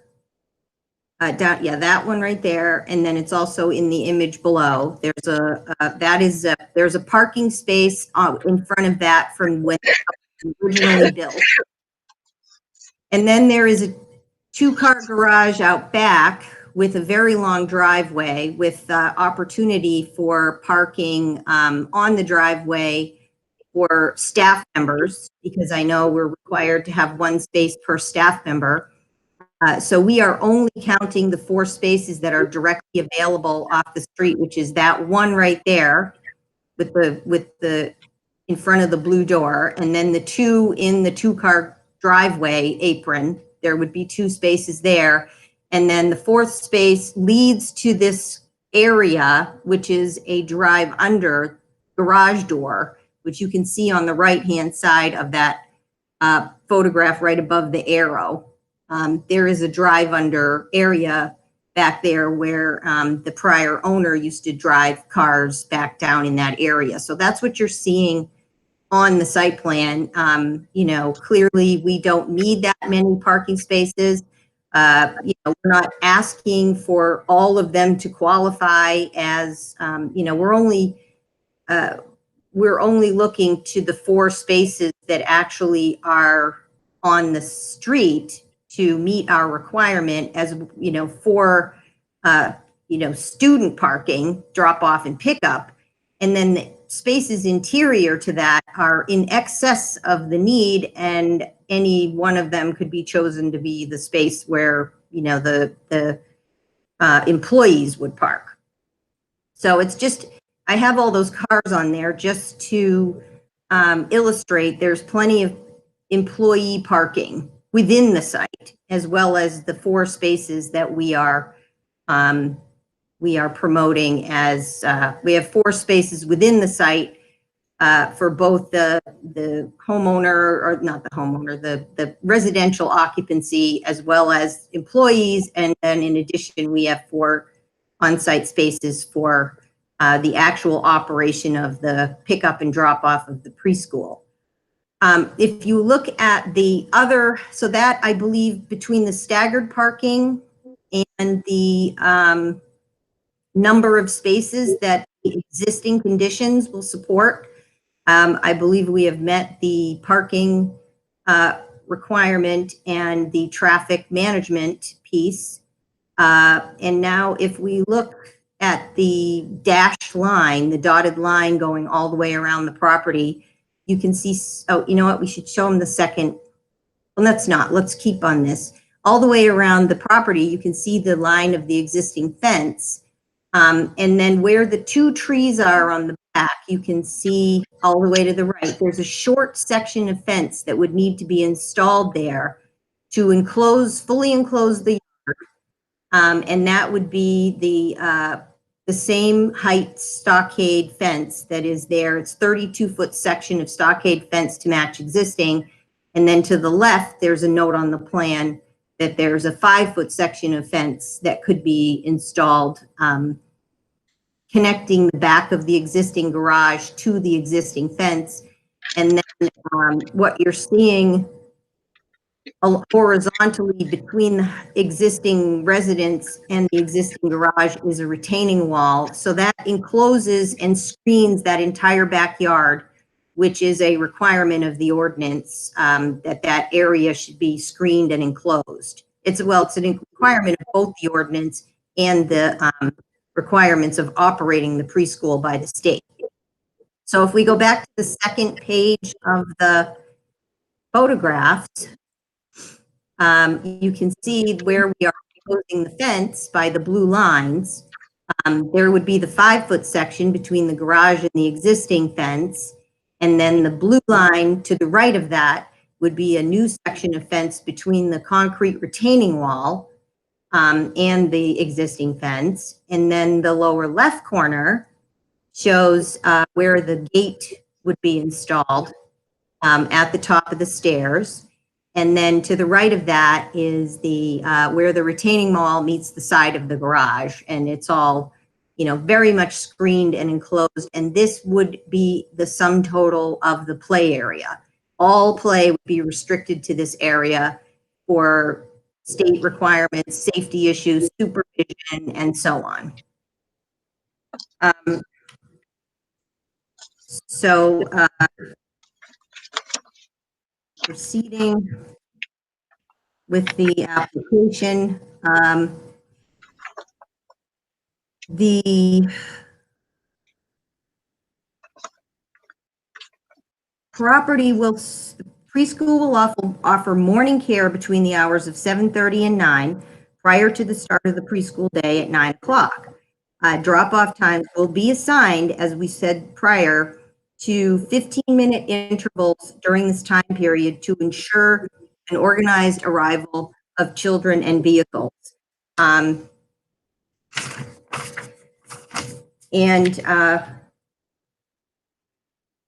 There will be two options for the preschool time. There will be a 5-day option from 9 to 1 and a 3-day option from 9 to 1 on Tuesday, Wednesday, and Thursday. The next section is describe how the requested use would not overload any public water, drainage, sewerage, or municipal system to the extent that the requested use or any developed use in the immediate area would be unduly subject to hazards affecting health, safety, or general welfare. So this is an interesting piece because we had several letters come in with concerned neighbors.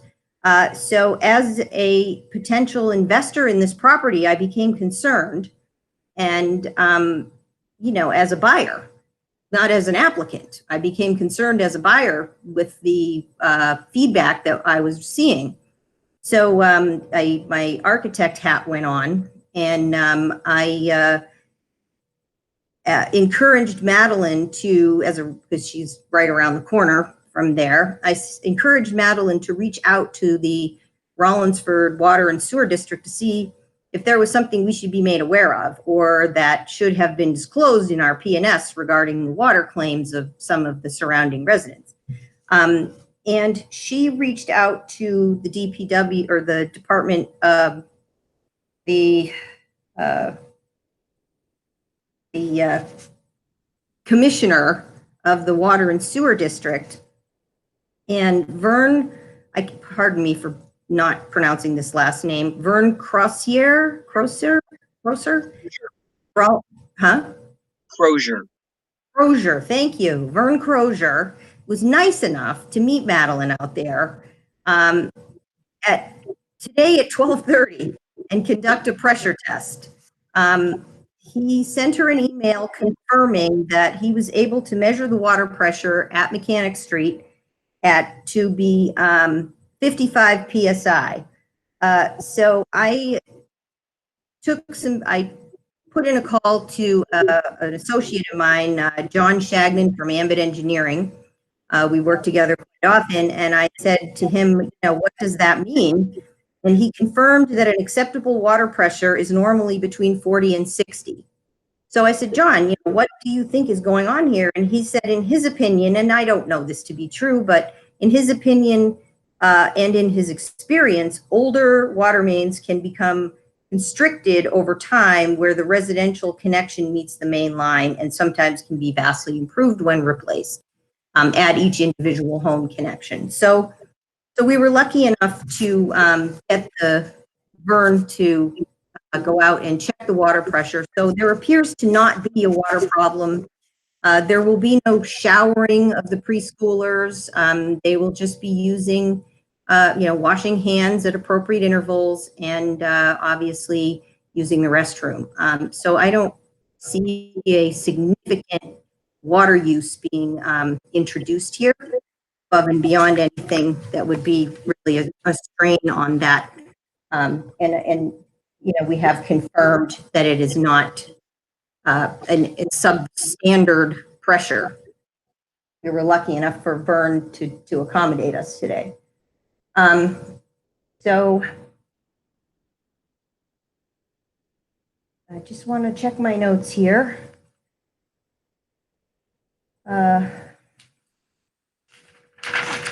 General welfare, and let's see. Explain how the proposal meets the specific special exception requirements as may be set forth. So the table of uses for a preschool requires a fenced-in yard, and the site regulations require 1 parking space for every 10 children enrolled and 1 parking space per employee, which I believe the site plan has demonstrated effectively that we can meet those needs on site without revision. And again, I'd just like to close in saying that I believe we are increasing the value. The home is in disrepair and is not owner occupied and will be owner occupied. It will be restored and expansion will be prohibited and the yard will be fully fenced in. I believe that we're complying with the regulations by providing both the parking required and the fenced-in screening required. We have dealt with the appropriate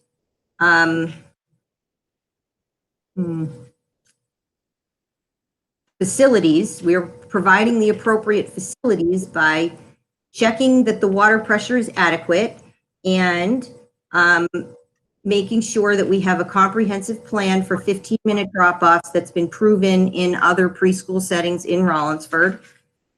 We are, and this is an appropriate use because it is specifically allowed by special exception in this zone. It's not something we're asking for that's not, that it was decided that a special exception could be granted in this zone for this use. Okay, thank you, Ms. Goodnight.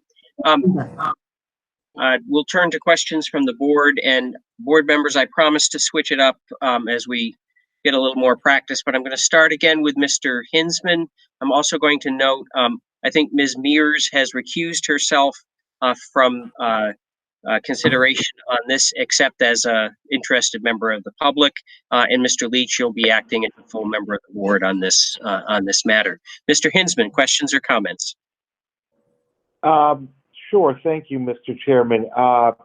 So I drove by the property tonight, and I'd actually took a walk by it a while back, about 2 weeks ago, and didn't realize, put 2 and 2 together. And my first thought or comment is, I don't know how you can get in the number of cars that you are suggesting that you can get in there. The driveway to me looks like it's maybe one.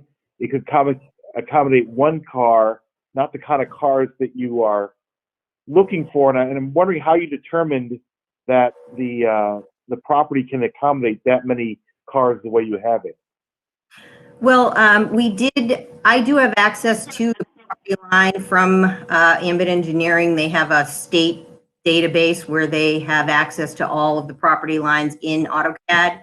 And then I drafted, as a licensed architect, I drafted the position of the home on the property. I went out and field measured the distances so that we know that those are the appropriate distances. I mean, we did not hire a surveyor per se, but I think, based on my profession and my access to these items, these have all been field verified and site measured distances and areas. Okay. And when you say you have, I think you said you have parking spaces on the street also, is that what you're saying? No, I just have the 4 spaces that you can pull into that would be used for pickup and drop off. And then the other 4 possible locations, we don't really need all of those. We just need to illustrate to the board where employees would park. We only need 1 space for each employee, and we're happy to designate that only 4 of them can be allowed for, student population. the 4 that face the street, because those are the ones that are accessed from the street. So we're not saying, I mean, if you want to make some differentiate, if you want to differentiate in the exception that only 4 of them qualify for the children and the others are for employees, 4 for employees and 4 for children, I'm fine with that. I just am showing them as we have more than we need. Okay, all right. Thank you. I have no further questions. Thank you, Mr. Hinsman. Ms. Nastasi.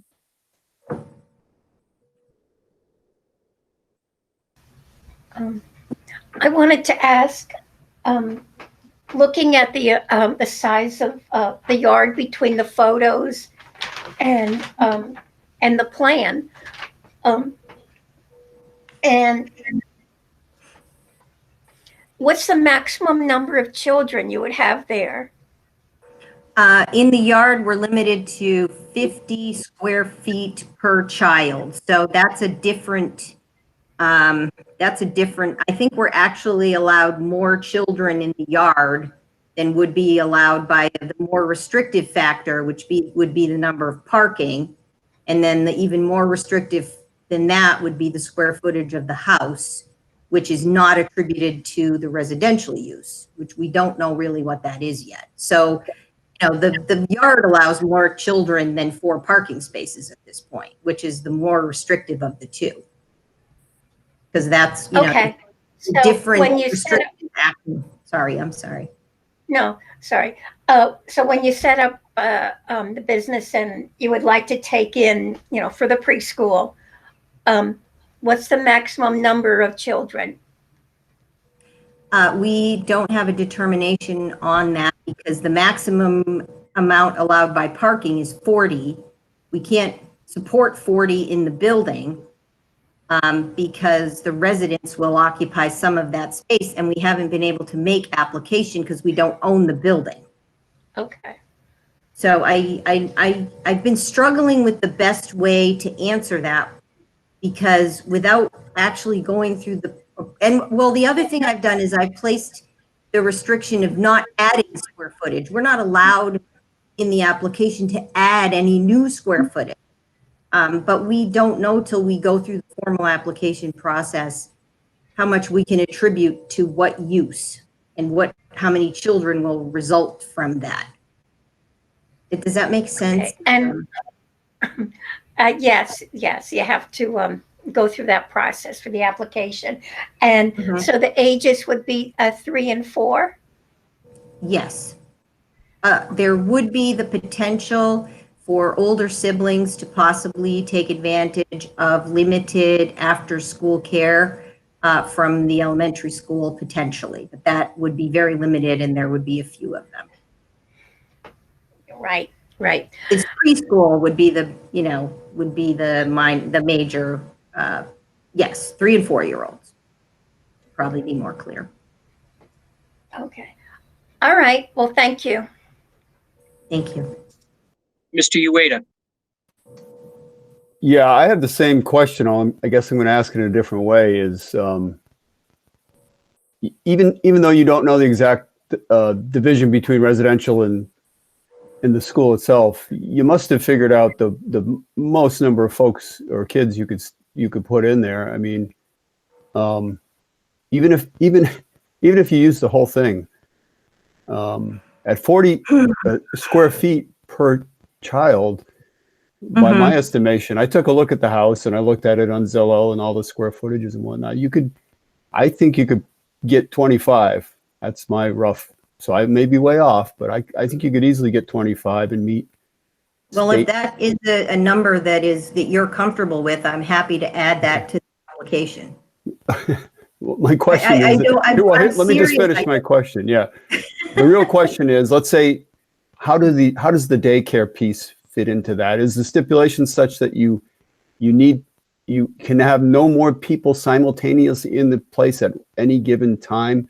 Is that how you meet the state requirement? Correct. Correct. Yes. You can't, if you had children, from the age piece, if you had children in the morning, I think my application states that they're preschools, they're 3 and 4-year-olds. So we have a morning session and an afternoon session.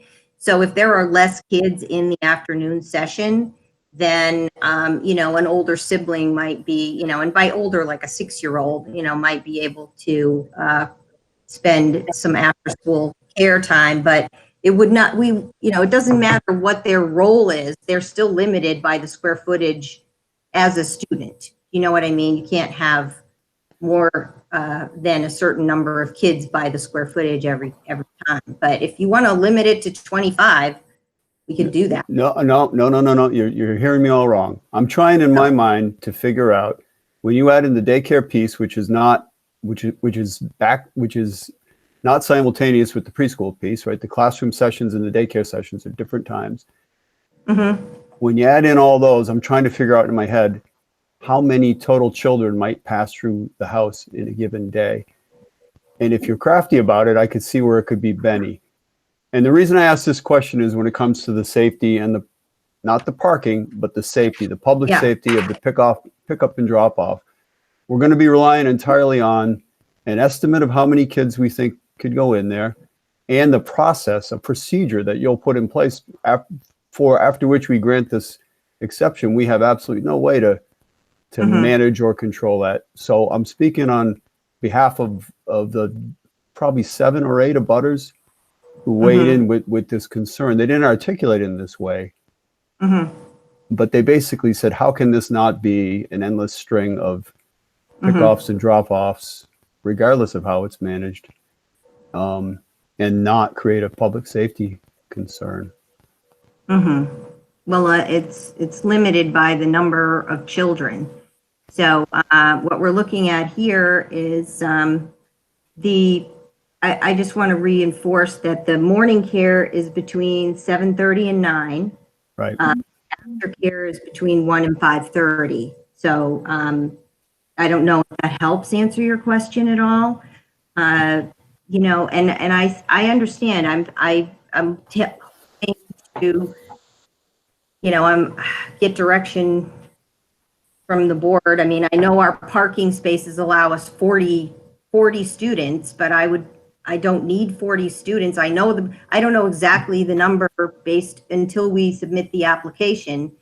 But I would limit it to the 25 if that's what you're suggesting. No. I want to, okay, so I'm done with my questions, but I want to finish with saying expressly that I am not proposing or conjecturing. I'm asking if you've figured that out. So I'm going to weigh in just a little bit here. My understanding is that even if this special exception is granted, the applicant still has to go to the planning board for minor site plan review. All of the concerns that you have raised are part of that minor site plan review process. So I'm not sure that this board needs to assert authority over resolving those detailed questions. Yep. I just wanted to get a feel for, if she had a feel for what the worst case scenario would be. So I'm all set. Thanks. Nope. Appreciate it. Any further questions? Nope. Thanks. Mr. Leach. Yes, I have a question. So I was a selectman at the time when Lucky Ducks was established, so I have enough information of how this process worked in trouble.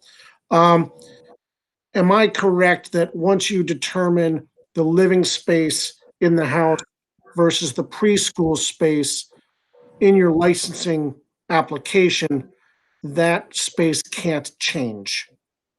So let me give you an example. I determined 500 feet is licensed preschool space and the rest is determined living space, which would allow you 12 and a half approximately.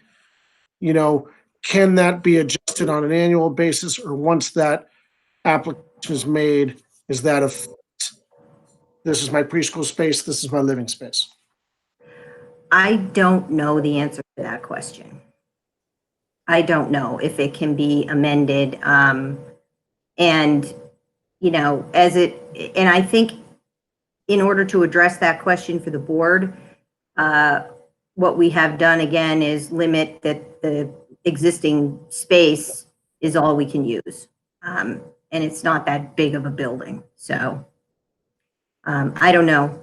But there I does don't know. need to be a determination I between. think it could probably be, I would be guessing. I don't know the answer to that question without getting into the process of actually submitting the application and going through it.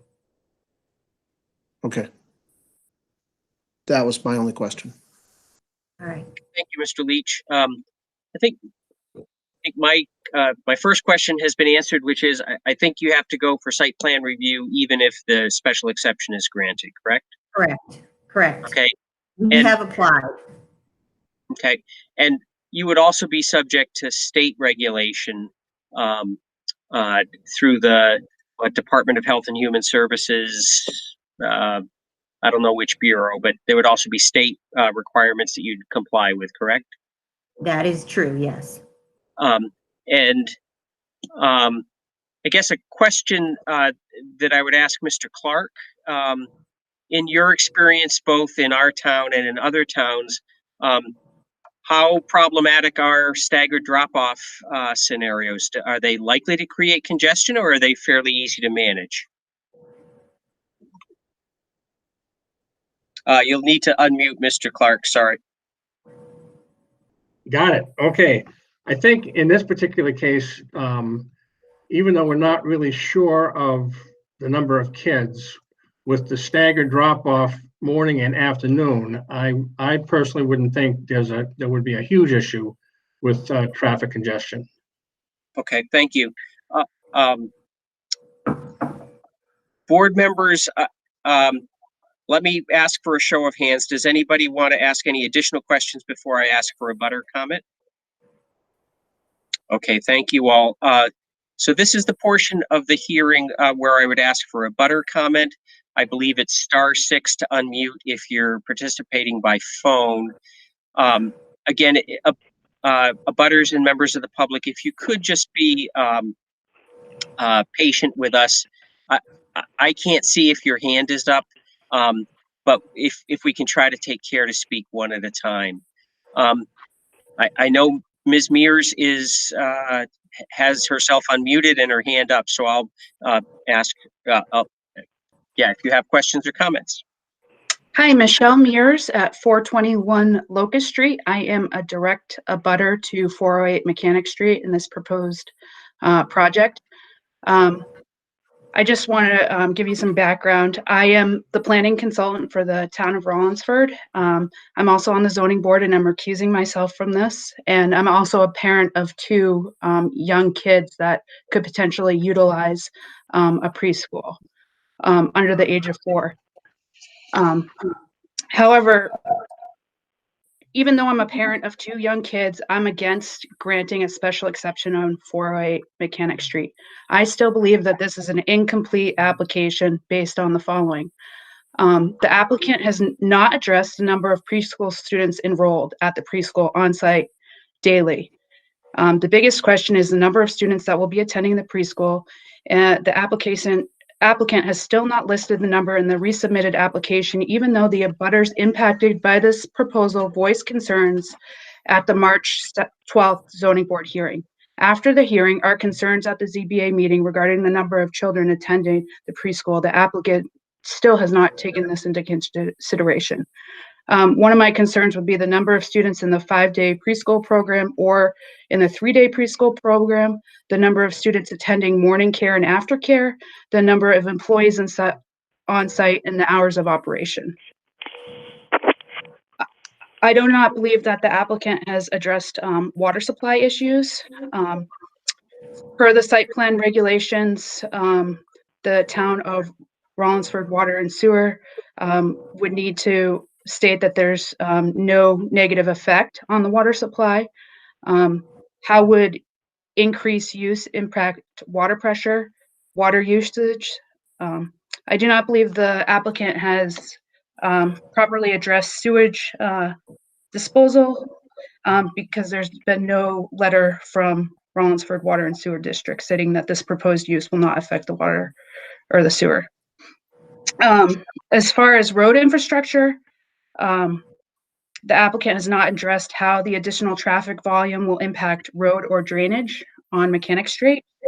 As far as drainage goes, the applicant is proposing new parking adjacent to the driveway for a total of 5 spaces, but has not provided a drainage report. This is currently a grass area, and this proposed parking could cause runoff that would affect map 10, lot 10. Drainage impacts to abutters can't be determined until a detailed drainage report is submitted. Traffic, again, the applicant does not state the number of students that would be attending the preschool, thus traffic estimates can't be determined.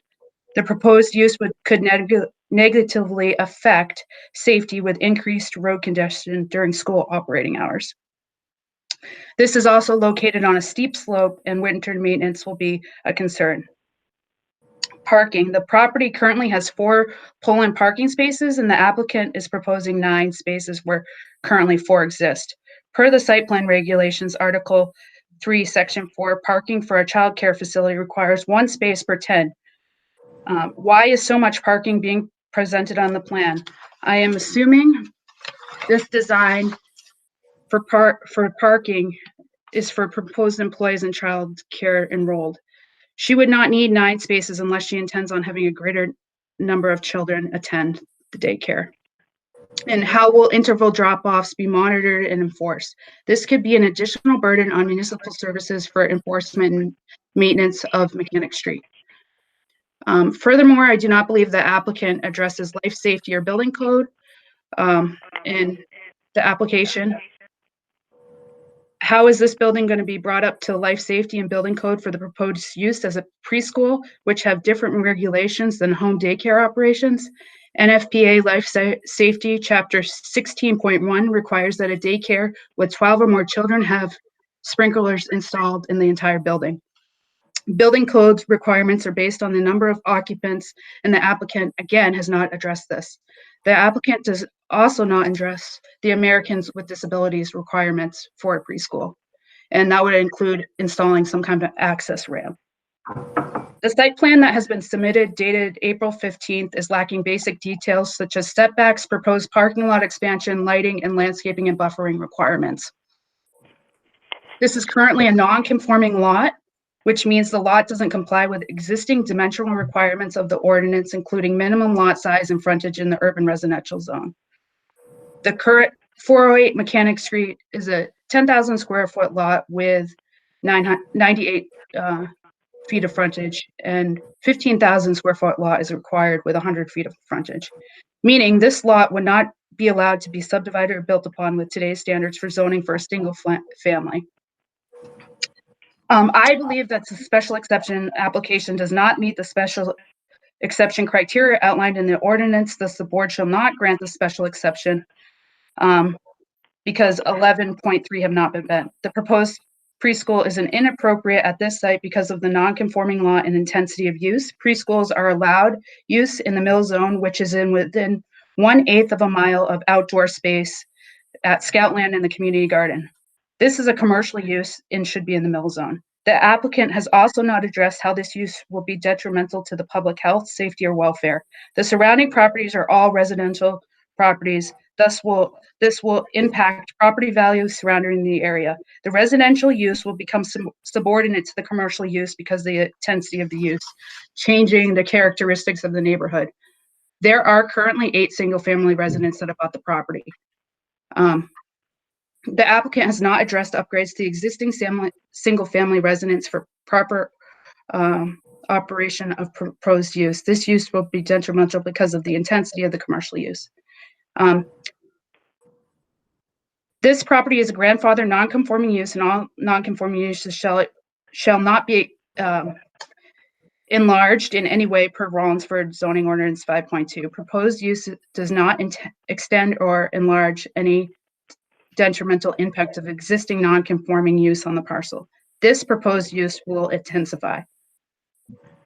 Special exception applications must meet the criteria outlined in the ordinance, and the board must grant the application. The applicant has solicited letters of support on a number of Facebook groups from the community without sharing basic details of the application. The public interest has no bearing in granting a special exception. In other surrounding communities, the zoning board would not even consider letters of support unless they are directly affected by the case. This proposal could be allowed under section 8.20 under home occupation, depending on the number of preschool students attending. Home occupations also allow for childcare operation with 6 or less children. This is an appropriate use for the urban residential zone without impacting the abutters. Allowing this use as a home occupation childcare operation would also protect the town of Rollinsford. If there were any violations in the zoning ordinance, this town could revoke an approval. If the special exception is approved, this goes with the property. If the applicant was to sell this property, the special exception would run with the property. This would be detrimental because of the intensity of the commercial use, and the applicant has not addressed the impacts based on the number of students attending. At this point, the ZBA would not be able to make an informed decision based on the information provided, and I believe it's in the best interest of the town of Rollinsford to continue the application until additional information is provided. Thank you, Ms. Mears. Other abutters that would wish to comment or ask questions? Jill Gallant. Okay, Ms. Gallant? Thank you very much. You guys are doing a great job. First of all, I know these are trying times, but I think that because I couldn't get into the website, so I'm not seeing any plans or anything. It would have been nice if we could have had those in the mailing that went out, but I get that, these, like I said, trying times. First of all, I am not the only two-family house in this neighborhood. Angela Matthews owns a two-family on the corner of Spruce Street and Locust, so that, once again, is not correct information. I would like to address the water sewer issue. I purchased this property in 2004, spent $20,000 for new water line, only to find out that it didn't matter what I did, even if it was to stand on my head, because my property sits higher than the new water tower. So unfortunately, you went to Vern for your information when you should have gone to Ray McNeil, because there is not 55 pounds of water pressure up here. I have 25 on a good day. My other concern is, if this is granted, who monitors the parking and the drop-off? I know from having owned my own business, I can promise the world to people, but at the end of the day, who's going to monitor it? Who's going to make sure, that this, whatever they're saying they will do, will be done? I don't know where the other 4 spaces are that she's talking about, but because my property line on Mechanic Street is a perfect parking lot for pickup and drop off, I am totally opposed. And I can tell you, in the wintertime, that is no place at all that you want to be pulling up with your children and getting in and out of cars. And support from somebody on South Street is not relevant to this property. I know that she's gone on social media and solicited, input and support from other people, but they don't live here. They don't know, what it's like. And lastly, you grant this special exception, and she decides to sell. She doesn't want to do a preschool, or she doesn't want to do whatever anymore. God only knows what will go in that property. So I've already submitted a letter to you with my other issues with this. I'm adding this to it, and I am totally opposed to this special exception. Thank you, Ms. Gallant. Other abutters or members of the public with comments or questions? This is Charlie Hathaway at 433 Spruce. Go ahead, Mr. Hathaway. I'm sorry, can you hear me? Yes, please go ahead. All right, thank you. Yeah, my concerns about the space are, coming down the hill. I'm a little concerned about safety given the angle of the hill going by a building that's going to be receiving children that there's no sidewalk in front of. I'm also concerned that when we talk about the drop-offs will occur that they'll be occurring in a driveway, and I don't know what's going to be out in, what will cause the parents not to be trying to drop them off in the street. So I'm not sure that I believe that the parking plan is probably realistic or feasible. And I think that that's going to cause safety issues. It's already barely, the streets that are up here are barely 2-car permissible without any parking on the sides. And we have an awful lot of traffic that uses that street. And in the weather, it's certainly not a great time to try to travel. I'm also concerned with the parking plan, and I know that we've heard that we don't need necessarily more than 4 spaces, but in an emergency, where do the emergency vehicles go? There's no parking effectively on the street. There's no sidewalk, and there's certainly not access to a good driveway for an ambulance or something to get to. Also worry about, with the children, if they're going to be walking to and from the elementary school and there's no sidewalk there. So those are the concerns I would raise for why I would certainly be concerned about passing on a permit. And I don't know that you can answer this question, but I have the same concern that once it's granted ZBA approval, that it can become a commercial site, relatively speaking, of anything. And that would be a real negative in this neighborhood. And being a recent person who's moved to it, we came here because the character of it is it's a neat little residential community made up of small residences, and that it's not a commercial site. Thank you very much for your consideration. Thank you, Mr. Hathaway. Other questions or comments from abutters?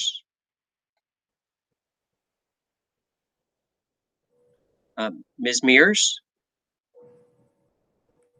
Is there somebody new that wants to discuss? Yes. Okay. I'm Ann Metcalf. I live on the corner of Spruce and Mechanic and Locust. We're actually on all 3 sides. And I'm just concerned because I know it's been asked numerous times, but we still do not have a number of how many children will be at the daycare. And I know it's dependent upon size within the renovation inside the home. And that is a concern to me. Because if between 40 kids down to 6 to 7 is a big difference. That is a difference of traffic. And I know that there's good intentions about pickup, drop off, staggered times, and they may think it's feasible, but we're all parents. We know people run early, they run late. It's not going to always work that way. And I just don't feel comfortable having this be brought through without a little bit more information about exact number of children. That's just my concern too. And safety. There's no sidewalks on those streets. Thank you. Other comments or questions from the public?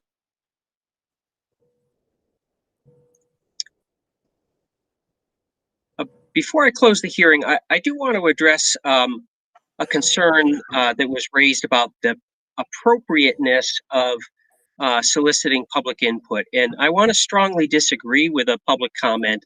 The applicant has a right to communicate with the public about her application, and she's done so through social media, just as opponents of the application have a right to communicate through social media. I don't think there's anything illegal or inappropriate about that communication. Secondly, this is a public hearing. It's occurring under emergency circumstances authorized by a governor, the governor's executive order. But this is a public hearing, and members of the public who wish to appear at a public hearing and address the ZBA should be heard. And I will take some pains to say, I'm an old guy, but anytime that we advocate against public input into public civic proceedings of this nature, I think it's a dangerous precedent to set. I understand that abutters have peculiar financial and legal interests in this matter. They have the right to sue this board and the town if they believe that we make a legal error. But that is not to say that they have the right to deny other members of the public the right to have access and to have their voice heard by their public officials. So, sorry for the rant, but I think it's a really dangerous precedent to set to be advocating that public input is not appropriate at a public hearing. Before closing the public hearing, I see that we have written comments from a number of individuals. I'll just read their names: Allison Cullity, Erica Gagnon, Ms. Gallant,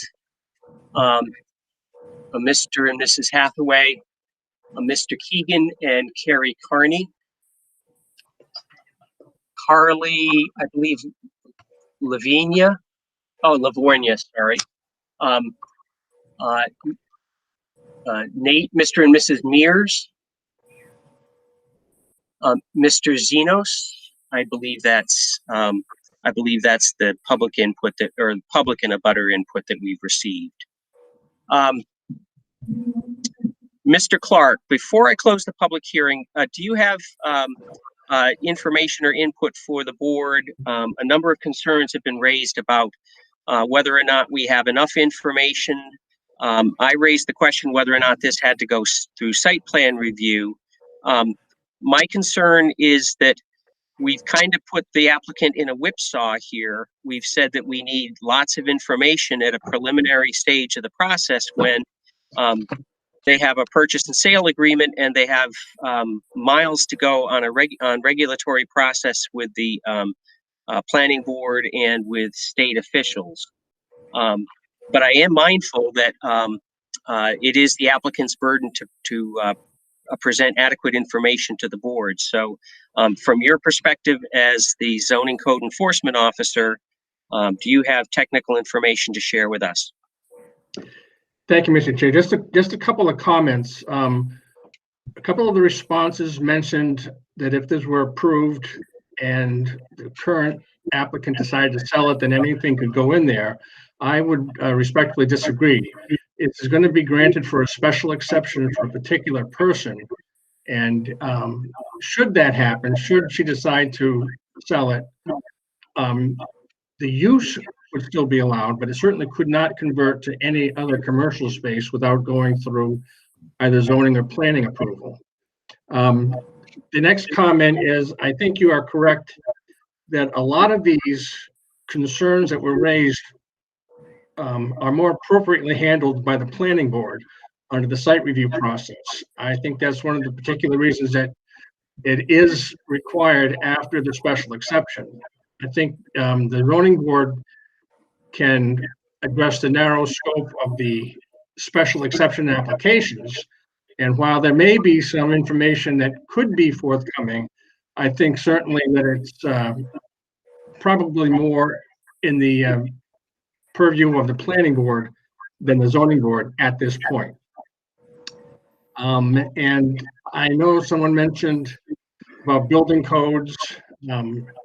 That also is something that would come in the future. That's nothing that would have to be given to the zoning board for this special exception application. That would come after site plan review. Then they would submit the building permit application. We would do a plan review. If there are life safety issues that have to be addressed, the fire department would be called in to review it. So that stuff also would be reviewed in the future, pending the zoning board's actions. Thank you. Thank you, Mr. Clark. I guess if I could ask a follow-up question of you. Sure. You know, a lot of abutters have put a lot of time and made some thoughtful comments to the board about their concerns. And I think board members might be concerned, have we wasted their time if we just kind of kick the can down the road to the planning board? Does the input that the abutters and commenters have provided, is that something that do they have to, you know, go and repeat all of that again to the planning board? Has their time been wasted if we approve this? Well, I don't think their time has been wasted. They certainly provided valuable input and they have some valid concerns. I don't think you're kicking the can down the road, however, because there are certain aspects that the zoning board looks at and there are certain aspects that the planning board looks at. And at some points they overlap.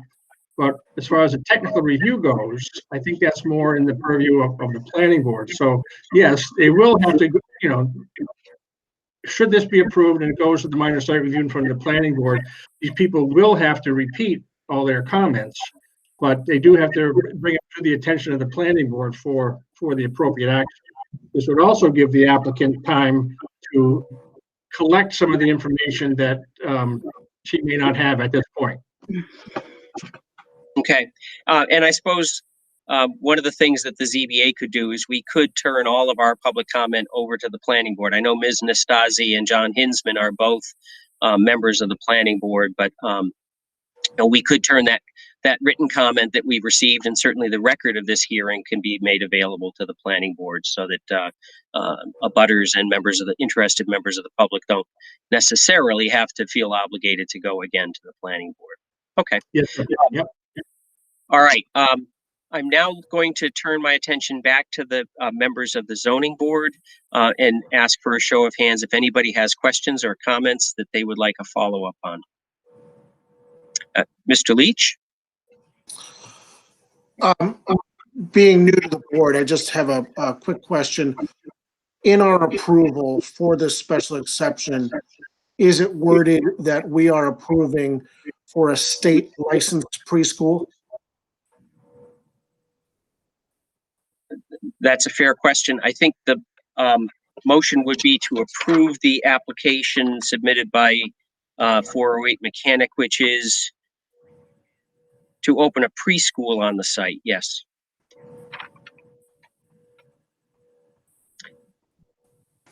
Other questions or comments from the board?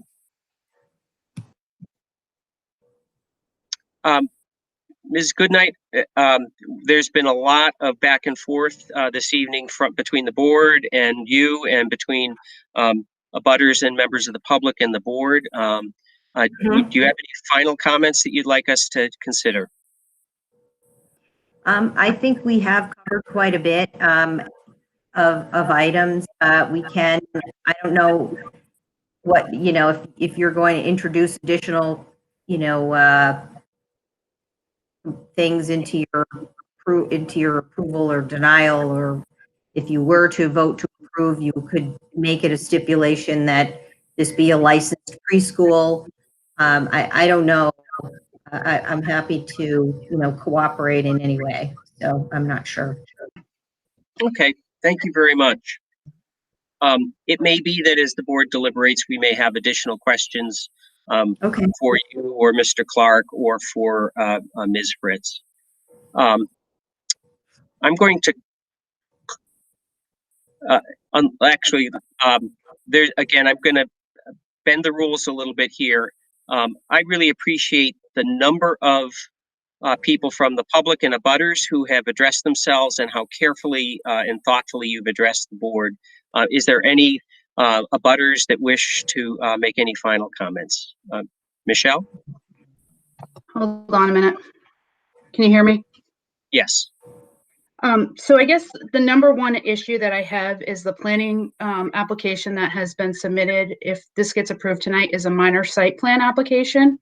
And I believe that this intensive use, if this got approved, should go for full site plan review. Okay, thank you. Ms. McLaughlin, Sarah. You'll need to unmute. Sorry. I'm just trying to. So just to clarify, because it's a change of use, the application submitted to the planning board was for a major site review, and that's per the regulations.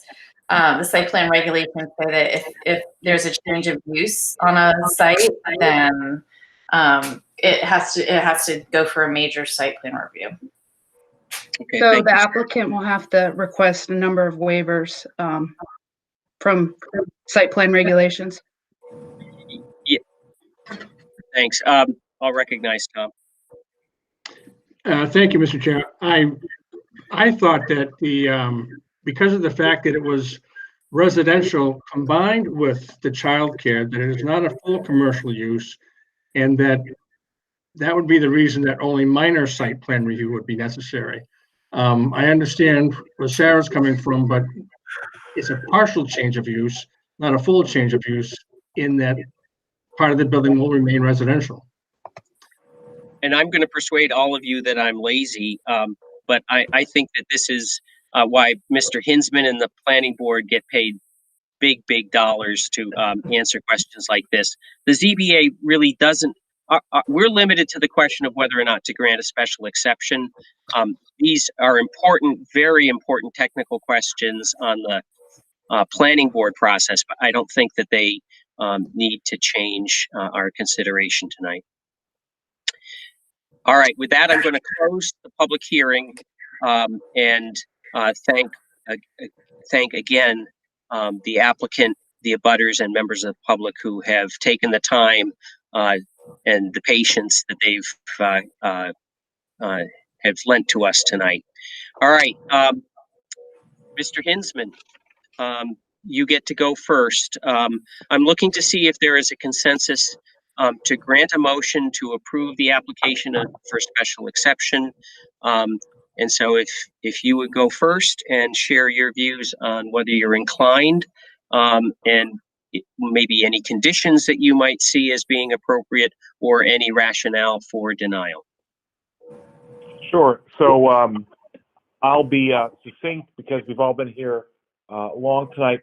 First, just a comment, which is due to my service on the zoning board and the planning boards, I am aware there is complaints of water pressure issues in that area.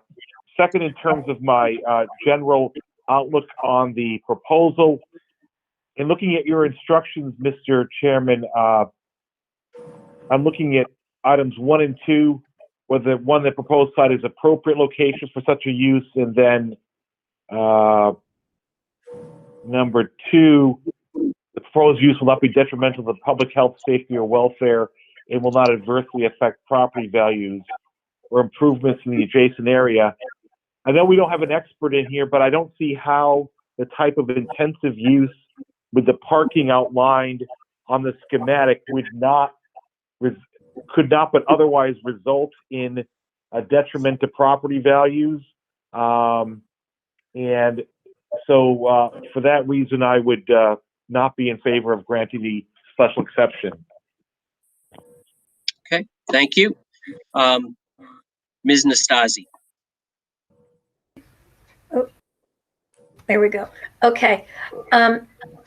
No, I'm not able to grant the special exception either. There's just too many questions that just go unanswered. I just have to know more in order to progress. Such as the number of children that she has to get the place renovated and to know the square footage. There's just too many questions out there yet. Okay, thank you. Mr. Ueda.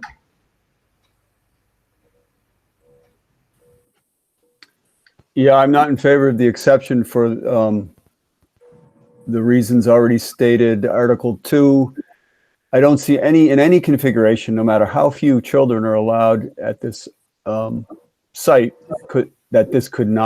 would be construed as not detrimental to public health, safety, welfare, or adversely affect property values in adjacent areas. The last case, you could debate whether putting a house on an empty lot was a plus or a minus, but converting an existing residence to a school use, I've bought and sold enough real estate to know that there's just no way that could ever not negatively affect the abutters' values. So that's my primary reason for voting no. Okay. Mr. Leach. I guess I'm going to be the standalone at the moment. I think being a state licensed preschool, I think as far as the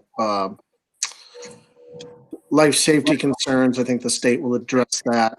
I think having both my children in a preschool in Rollinsford, I think it certainly is a value to the community. And I'm not going to speak directly to the neighborhood, but I definitely think it's a value to the community. I think with planning board approval and state licensing approval, I think they've certainly got an uphill battle. But if it meets our requirements, I'd vote for it. Okay. And I'm going to make Mr. Leach a little bit less lonely because I also would vote yes, and principally for the reasons that Mr. Leach identified. I understand the frustration that people have with. I understand from the business owner's standpoint. It seems like even before you buy the property, you want to know if you can use it for a purpose that will allow you to pay the rent and pay the mortgage. And yet you get involved in these regulatory processes, and people say, "Well, you haven't given us enough information." And I see it as a kind of chicken and egg problem that negatively impacts this particular applicant, who I believe has demonstrated that she meets the requirements of 11.3.2 for reasons that I'll explain. First,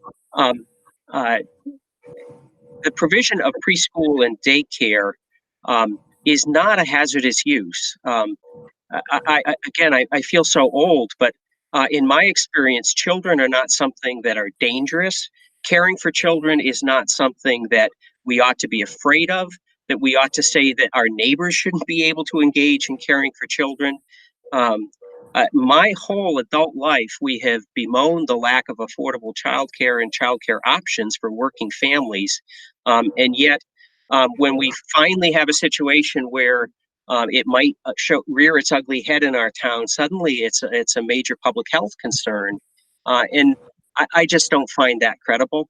I understand that there are extensive processes both at the site plan review level, at the zoning ordinance administration level, at the state level for the approval of these childcare activities that pretty tightly regulate how these things get done.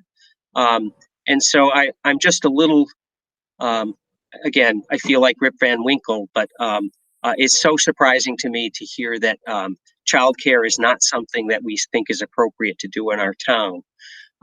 In terms of appropriate and adequate facilities, I agree that the abutters have raised serious and appropriate concerns about water pressure and about the adequacy of sewage treatment capacities, but those facilities do exist in that zone. I worry as a town that we plead poverty about our water and sewer district and then don't improve it, and then use the lack of adequacy as a means to obstruct what I see as an otherwise appropriate use of property, which is to care for a next generation of citizens. And finally, I think that this can comply with the applicable regulations because of the availability of site plan review. With that said, I think I will move to a vote because I think we have our outcome here. I think I would be looking for, I think the easiest thing for our members is to have a motion to deny the application because it sounds like it'll be 3-2 against. So is there a motion to deny the application submitted by 408 Mechanic LLC? I'll move to deny the application. Okay, a motion by Mr. Ueda. Is there a second for the motion to deny?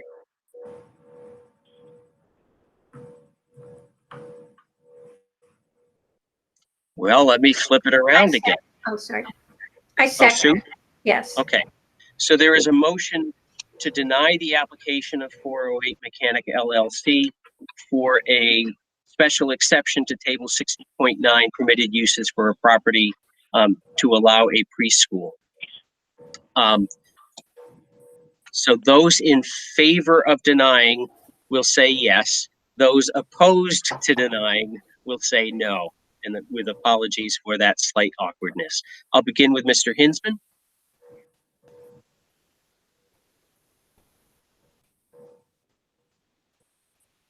Charlie, before I vote, can I ask you a question?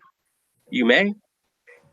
So I listened very carefully to your comments, and I paid particular attention to the instructions you sent out today. And I don't understand your comment. As I read maybe I'm misreading number 2 about the proposed use. Yep. You seem to be interpreting it as saying childcare in of itself cannot be detrimental. Therefore, paragraph 2 is not an issue. As I've read it tonight, that paragraph 2, it talks about, I didn't read it as that way. I read it as whether whatever the use is, will property values be adversely affected? And I'm looking for clarification on that. I'm afraid you've come to the wrong place, John. I think there's room for reasonable minds to disagree. It says the proposed use will not be detrimental. There was testimony from members of the board and abutters that said, we believe that this will be detrimental to the public health or safety because there is no way to manage the traffic impacts. There is no way to manage this in a way that will not adversely affect property values.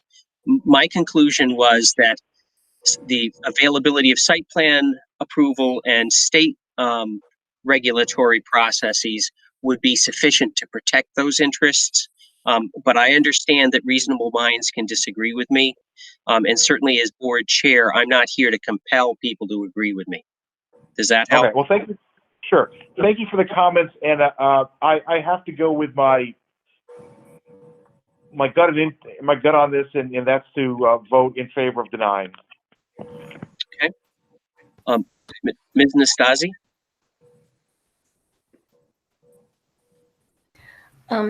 Yes, also to deny, so yes. Okay. Mr. Ueda? Yes. Okay. Mr. Leach? No. Okay. And I'll also be a no.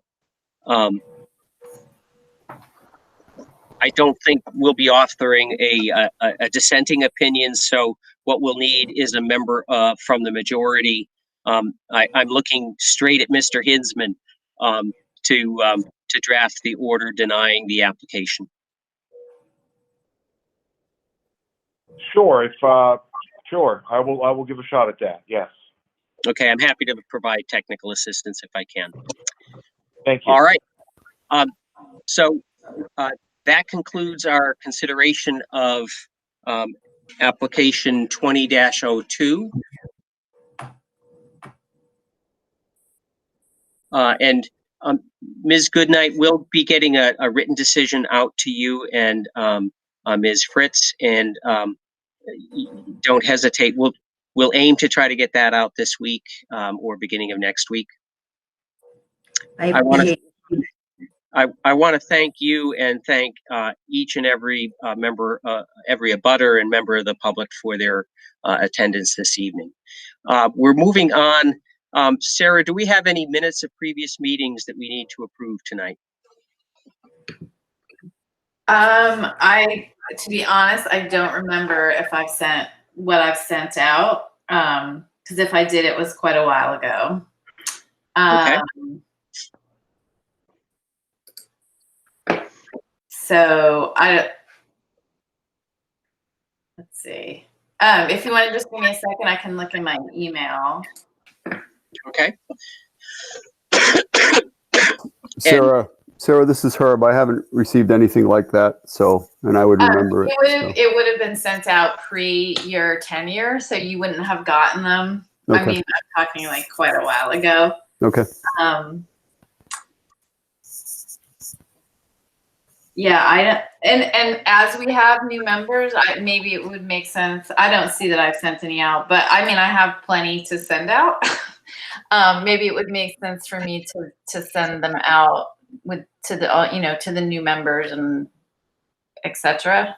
Okay, and I think that brings us to unfinished business, which is in conversations with Sarah and Caroline, they strongly recommended, and I agreed, that we should establish a regular monthly meeting date. I believe it was the third Thursday of the month. Was that correct? Maybe. Okay. We will caucus. What we're hoping to do is to establish a regular monthly meeting time so that applicants can have some assurance about when they can get to a hearing.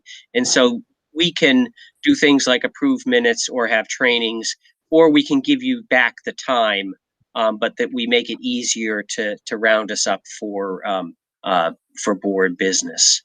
I don't think there's any new business. I don't think there's any communications. I don't think there's any other business. So I would entertain a motion to adjourn.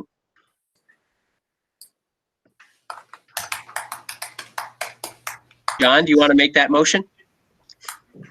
Sure, I'll make a motion to adjourn. And I second it. Thank you. Those in favor of adjournment? Give the power salute. Okay. Thank you all very much. This was an arduous process. Don't hesitate to weigh in with comments or suggestions on ways we can improve it. We may be going through it for a while. And new members, you're vets now, so welcome aboard. And Thanks, Tom, Charlie. thank you for attending. A big help. Thanks all. Good night. Good night. Good night.